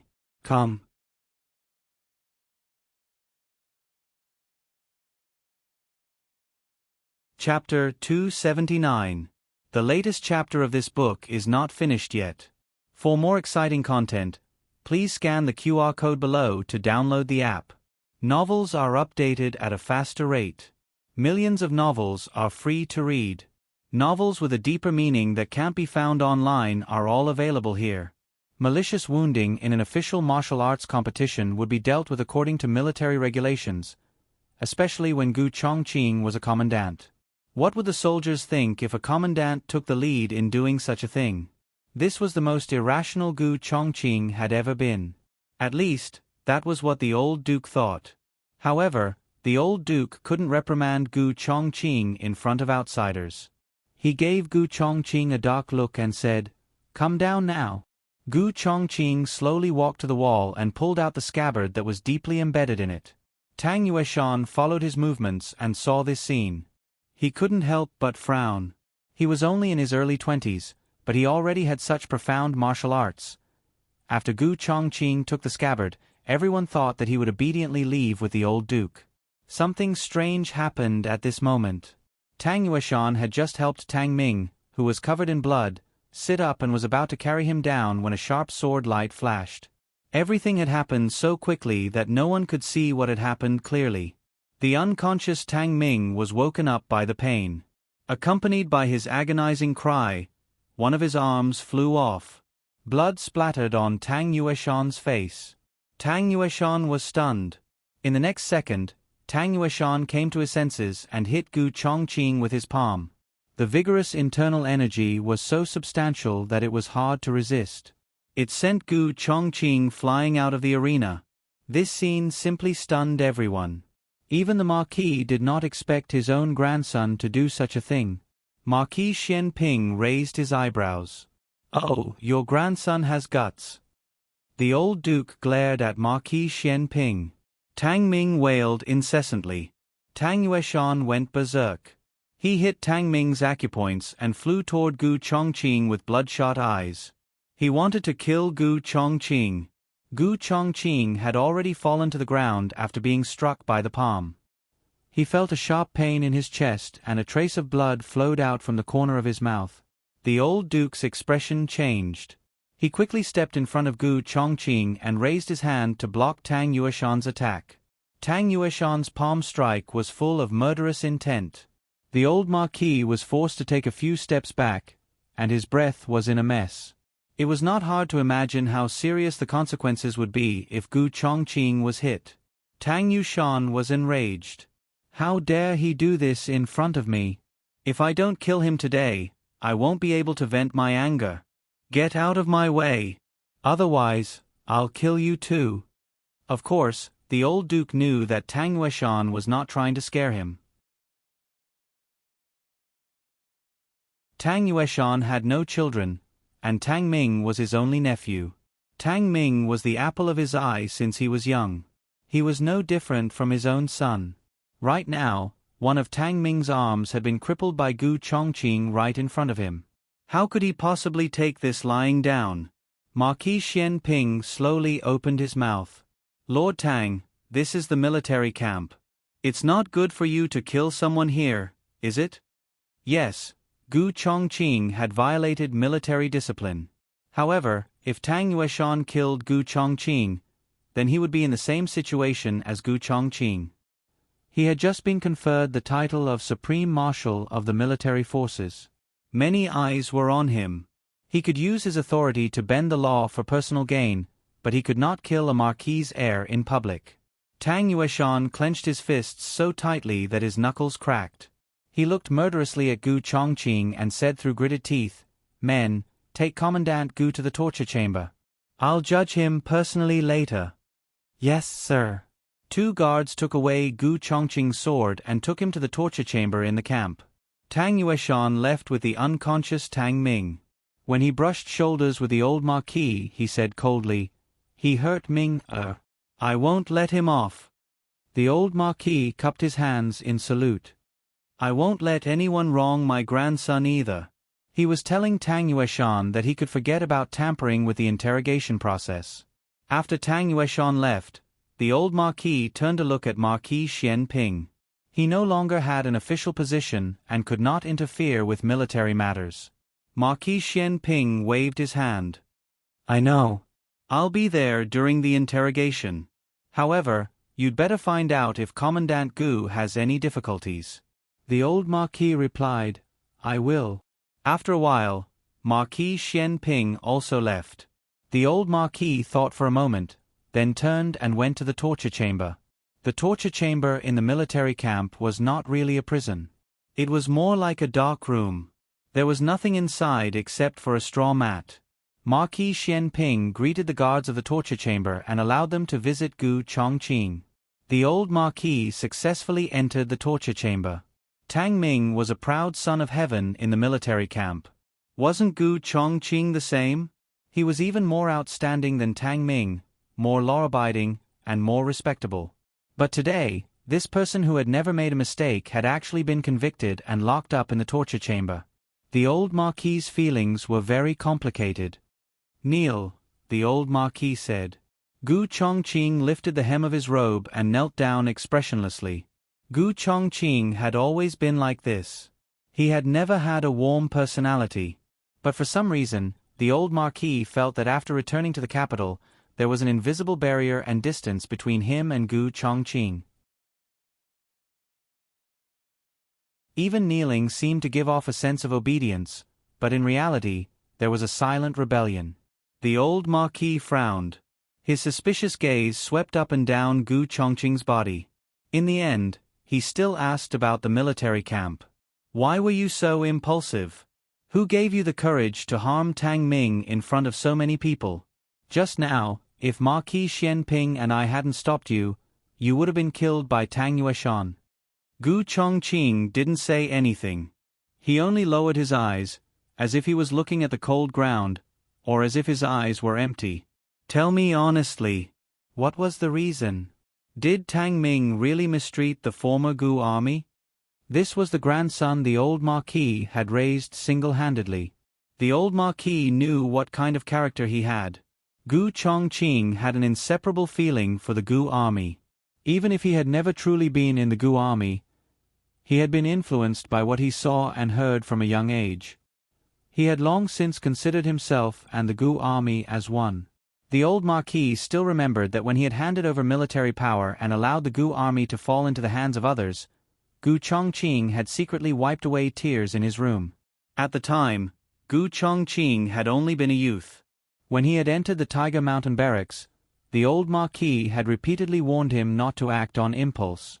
These past few years, Gu Chongqing had always strictly adhered to his warnings. But today, he couldn't bear it anymore? Other people believed it, but the old Marquis didn't. There had to be another reason. The old Marquis asked again, "Do you have a personal grudge with Tang Ming?" Gu Chongqing remained silent. The old Marquis became angry. He unbuckled the whip at his waist and unfurled it with a crack. The long tail of the whip, suffused with a cold light, fell to the ground, as if it could splash sparks. "Your wings have hardened. You don't have any respect for your grandfather, do you? I'm asking you a question." Gu Chongqing said indifferently, "Grandfather, just take it that I have a personal grudge." What kind of words were these? What did he mean by, "just take it that I have a personal grudge"? The old Marquis gritted his teeth. "Then tell me, what kind of personal grudge is it?" Tang Ming didn't have a good reputation in the barracks. But as to how bad his reputation was and what kind of despicable things he had done, most people didn't know. Gu Chongqing wouldn't say. When it came to Gu Yan's reputation, he wouldn't say a single word. The old Marquis was furious. "You can't say it? Then you don't care about your actions and have no regard for military discipline. Do you believe that I won't punish you? With one lash, Gu Chongqing's skin split open and his flesh lacerated. The old Marquis' gaze was like a knife. Do you know your wrongs? Gu Chongqing's expression was indifferent. I don't know. The old Marquis lashed out again, directly causing Gu Chongqing's old wound to bleed. Grandfather. Big brother. It was Gu Chengfeng and Gu Chenglin. Gu Chenglin was wearing a hat. As it turned out, when Gu Chongqing went up to the arena and continuously beat down Tang Ming's men, his guards had sensed that something wasn't right. They hurried back to the manor to report to the old Marquis. Unfortunately, the old Marquis had gone out. Coincidentally, Qinghe Academy didn't have classes today. The two brothers were at home, so they rushed over to take a look first. The two of them rushed into the torture chamber and hugged the old Marquis' arms, one on the left and one on the right. Gu Chengfeng said, "Grandfather, Big Brother's injuries have just recovered. Don't hit him any more." Gu Chenglin nodded and said, "That's right, Grandfather. Big Brother isn't made of iron. You've been beating him every 3 days and beating him every 5 days. How are you going to let Big Brother live?" The old Marquis was unable to restrain his anger. "Both of you, get out of my way. Otherwise, I'll beat both of you as well." "Let's beat him then." Gu Chengfeng knelt down beside Gu Chongqing. Gu Chenglin shrunk his neck. He was a little scared, but seeing that both his brothers were kneeling, he gritted his teeth and also knelt down beside his big brother. It was he who held his head with his hands. "My hair has just grown out. Grandfather, can you not hit my head?" The old Marquis was speechless. In the end, the old Marquis chased Gu Chengfeng and Gu Chenglin out. Outside the torture chamber, the two of them listened to the sounds of the lashes landing on Gu Chongqing's body. They were so anxious that they spun around on the spot. After some time, the door of the torture chamber finally opened. The old Marquis walked out with an ashen face. He still held the long whip in his hand. The veins on the back of his hand and on his forehead were bulging. It was clear that he had been serious just now. The two of them looked at the old Marquis hesitantly. The old Marquis didn't say a word and left with a sullen face. Only then did the two of them enter the torture chamber again. Gu Chongqing lay on the straw mat, his body covered in whip marks. "Big brother." Gu Chenglin's eyes were red. He rushed over and helped Gu Chongqing up. Gu Chengfeng looked deeply at his big brother and said to his third brother, "Go to the carriage and bring the medicine for wounds from the secret compartment." "Okay." Gu Chenglin replied in a choked voice. He wiped his tears and went out. There was no third person in the room. Gu Chengfeng felt some movement outside the torture chamber. There was someone holding the door, but it wasn't too close.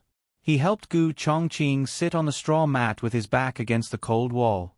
Actually, he and Gu Chenglin had heard everything grandfather and big brother said just now. Gu Chenglin had a simple personality and couldn't hear anything, but he felt that something was strange.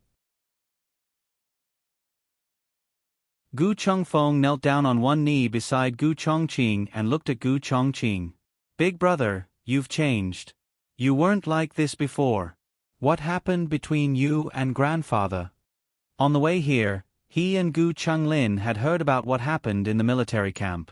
He thought that his big brother was venting for the Gu family army. Thus, even though he felt that his big brother was a bit impulsive, he didn't suspect him. On the contrary, he felt that the relationship between grandfather and big brother was a bit strange. Big brother used to be very respectful to grandfather. Whenever grandfather asked, he would tell him everything he knew. But recently, his big brother and grandfather were clearly less talkative. At first, he thought that his big brother had grown up and become more introverted. But today, it clearly wasn't the case. Was it his imagination? He always felt that big brother had some complaints about grandfather. "Nothing," Gu Chongqing said. Gu Chengfeng looked at him suspiciously. "Is there really nothing? Or are you complaining that grandfather has been gone for so many years and left us in the manor without caring about us?" Gu Chongqing closed his eyes and said, "I already said there's nothing. You talk so much. Have you finished memorizing your books? Gu Chengfeng choked. Memorizing what books? He went to the academy to mess around, okay? He wasn't in the mood to study. But even though he wasn't in the mood, his homework wasn't bad. He was very smart. If he wasn't born in the Marquis household and didn't have to inherit the family business as the second son who wasn't given high hopes, perhaps he would study diligently and become an official. He couldn't help with his big brother's matter for now. After Gu Changlin brought the medicine and applied it on his big brother, he and Gu Changlin returned to the Marquis household. He finished the homework assigned by the teacher and also finished Gu Chinglin's. He was about to rest when he saw a white pigeon land on his windowsill. This wasn't an ordinary white pigeon. His eyes moved and he walked over to pick up the white pigeon. He looked around and made sure that no one was around before he untied a note from the pigeon's leg. There was another mission tonight. After Gu Changlin fell asleep, Gu Chengfeng changed into his night clothes and put on his mask. He quietly left the Marquis household. He received the mission through the Thousand Sound Pavilion. The carrier pigeon was placed there after he raised it. The Thousand Sound Pavilion didn't know his identity. The meeting place was a room on the second floor of the Thousand Sound Pavilion. The other party seemed to have been waiting for a long time. He wore a mask and the other party also wore a bamboo hat. Neither of them could see the other's appearance. I've heard so much about you. The other party held a folding fan and smiled at Gu Chengfeng. His voice sounded like he was 70 or 80 years old, but the hand holding the folding fan was unusually young. Gu Chengfeng had been on missions for a few years and had seen all kinds of strange methods to hide one's identity. Changing one's voice was a small trick. Gu Chengfeng went straight to the point. Say it, what do you want? The other party smiled and first took out a purse from his chest and placed it on the table. He slowly pushed it in front of Gu Chengfeng. Gu Chengfeng opened the purse to take a look. Good guy, it was all gold. Gu Chengfeng pulled out the gold inside and suspiciously looked at the other party. It seems like it's a powerful treasure. The other party laughed. It's a person. My family's young master wants a person. In the middle of the night, to steal someone? Gu Chengfeng rubbed his chin. So much gold. It can't be that you want me to steal someone from the imperial palace, right? The other party's smile deepened. It's not that difficult. It's just a normal young master. Then is there a need for so much gold? Gu Chengfeng wasn't stupid. It's a bit expensive. The other party said and took out a portrait from his wide sleeve. The moment he saw the portrait, Gu Chengfeng's expression froze. How could it be him? The other party smiled. He is someone from the Marquis Ding and Manor. I believe that with your skills, it won't be hard to find him. Gu Chengfeng's tone was normal as he said, What is there to steal from this person? You look like you can't even lift a finger.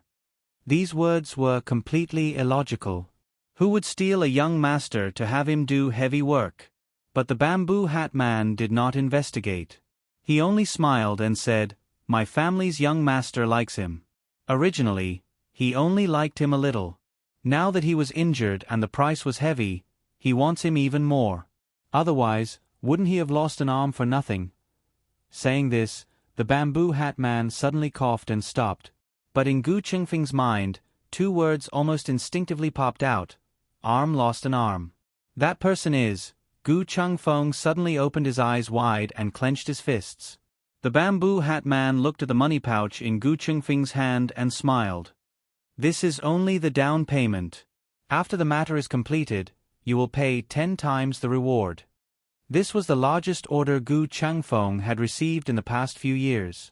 10 times the reward, that was 1,000 taels.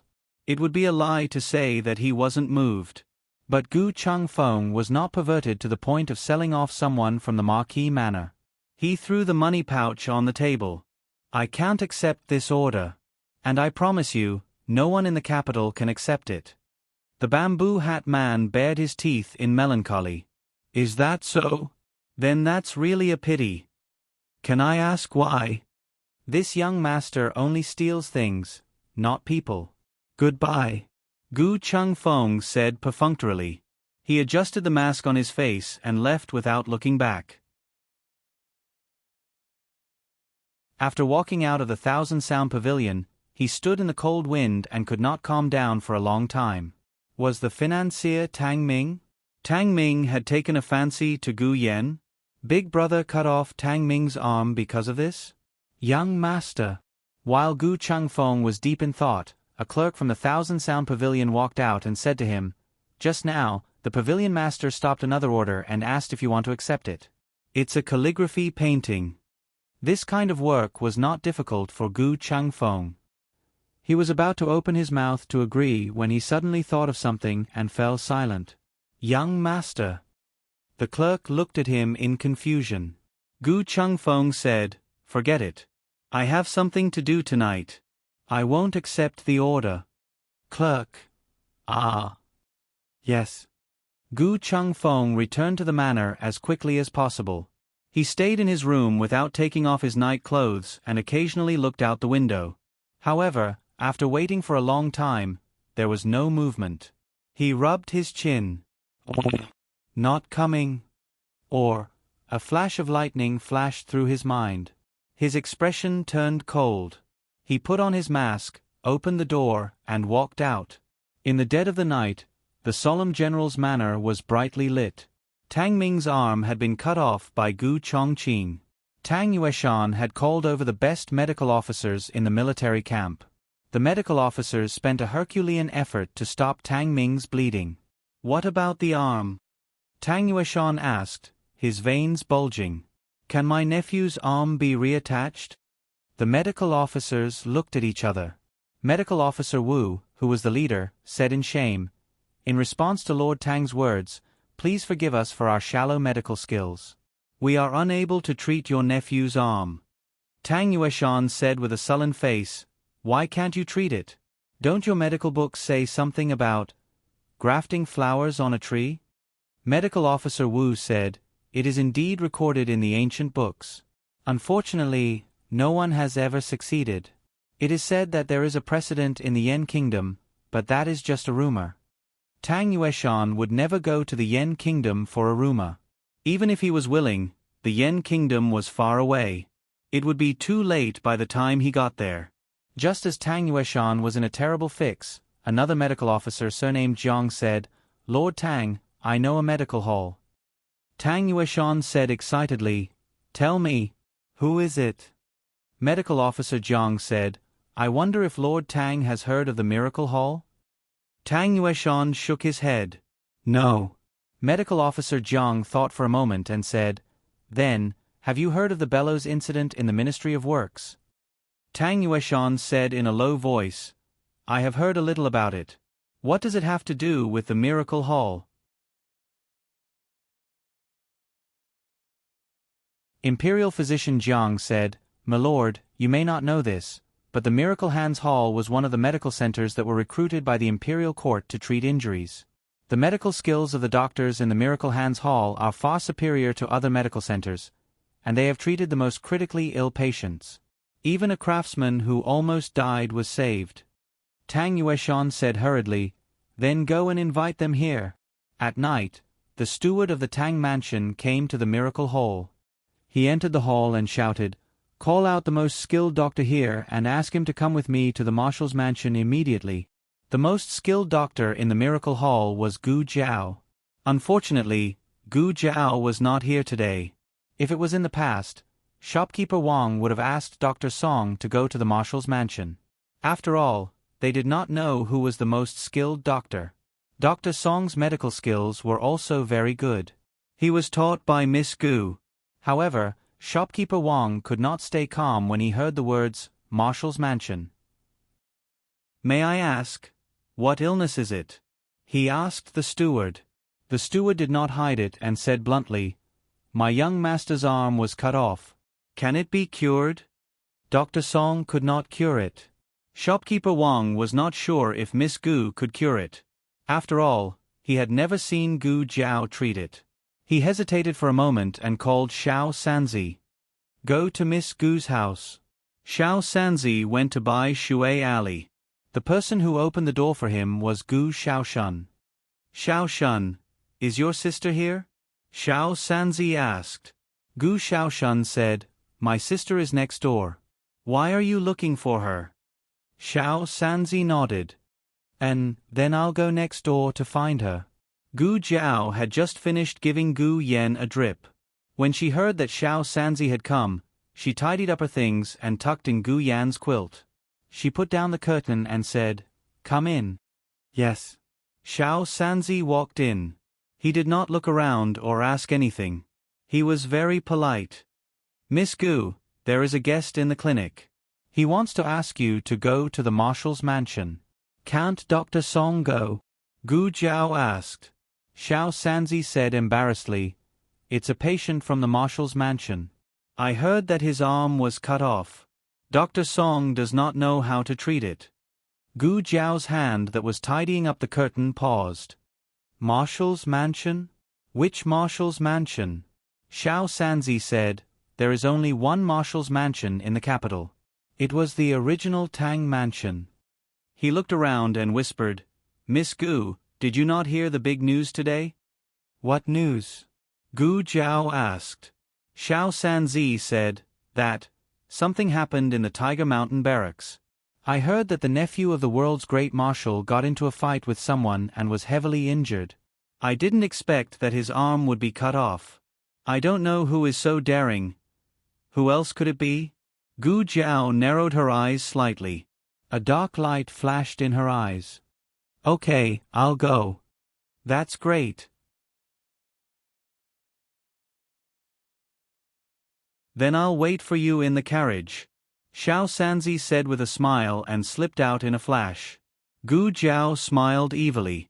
She took out her little notebook and wrote Tang Ming's name on it with a charcoal pencil. Gu Jiao carried a small basket on her back and sat in Xiao Sanzi's carriage to go to the Miracle Hall. When he saw that the visitor was a female physician, the Tang Mansion's housekeeper looked at her with disdain. Why is she a female physician? Xiao Sanzi refuted. She's the most skilled physician in the Miracle Hall. She's also the owner of the Miracle Hall. She's not a female physician. She's a female physician. She treated the emperor's illness? The Tang Mansion's housekeeper was still somewhat disdainful. Gu Jiao said calmly, if even I can't treat your young master's injury, then there's probably no physician in the world who can. Xiao Sanzi straightened his back. That's right. The Tang Mansion's housekeeper expected that a small clinic wouldn't have the guts to fool the marshal's mansion. After frowning, he brought Gu Jiao to the marshal's mansion. Tang Yueshan was unhappy to see that the visitor was a female physician. However, Dr. Zhang recognized Gu Jiao at a glance. This is the physician who was at the scene of the accident that day. Her medical skills are very good. She saved the most patients. Hearing Dr. Zhang's words, Tang Yueshan was slightly relieved. He glanced at Gu Jiao. Her face was damaged. However, she didn't show any signs of weakness. Instead, she was very calm and generous. However, he didn't know if it was his illusion, but the girl's eyes seemed to be a little excited. He must be overthinking. Why would she be excited about treating his nephew? She should be nervous. After all, he would be angry if she couldn't treat him. Tang Yueshan said seriously, you should have heard about my nephew's condition from the housekeeper. Can you treat him? Yes, said Gu Jiao. Tang Yueshan was stunned. So, easy? Without hesitation? The consultation fee is not cheap, said Gu Jiao again. Tang Yueshan snorted. As long as you can cure my nephew, I can pay you however much you want. Gu Jiao raised a finger. 5,000 taels. Hiss. Tang Yueshan gasped and gritted his teeth. Fine. As long as you can cure him, forget 5,000 taels, even 10,000 taels is not a problem. Gu Jiao raised her eyebrows. Then 10,000 taels.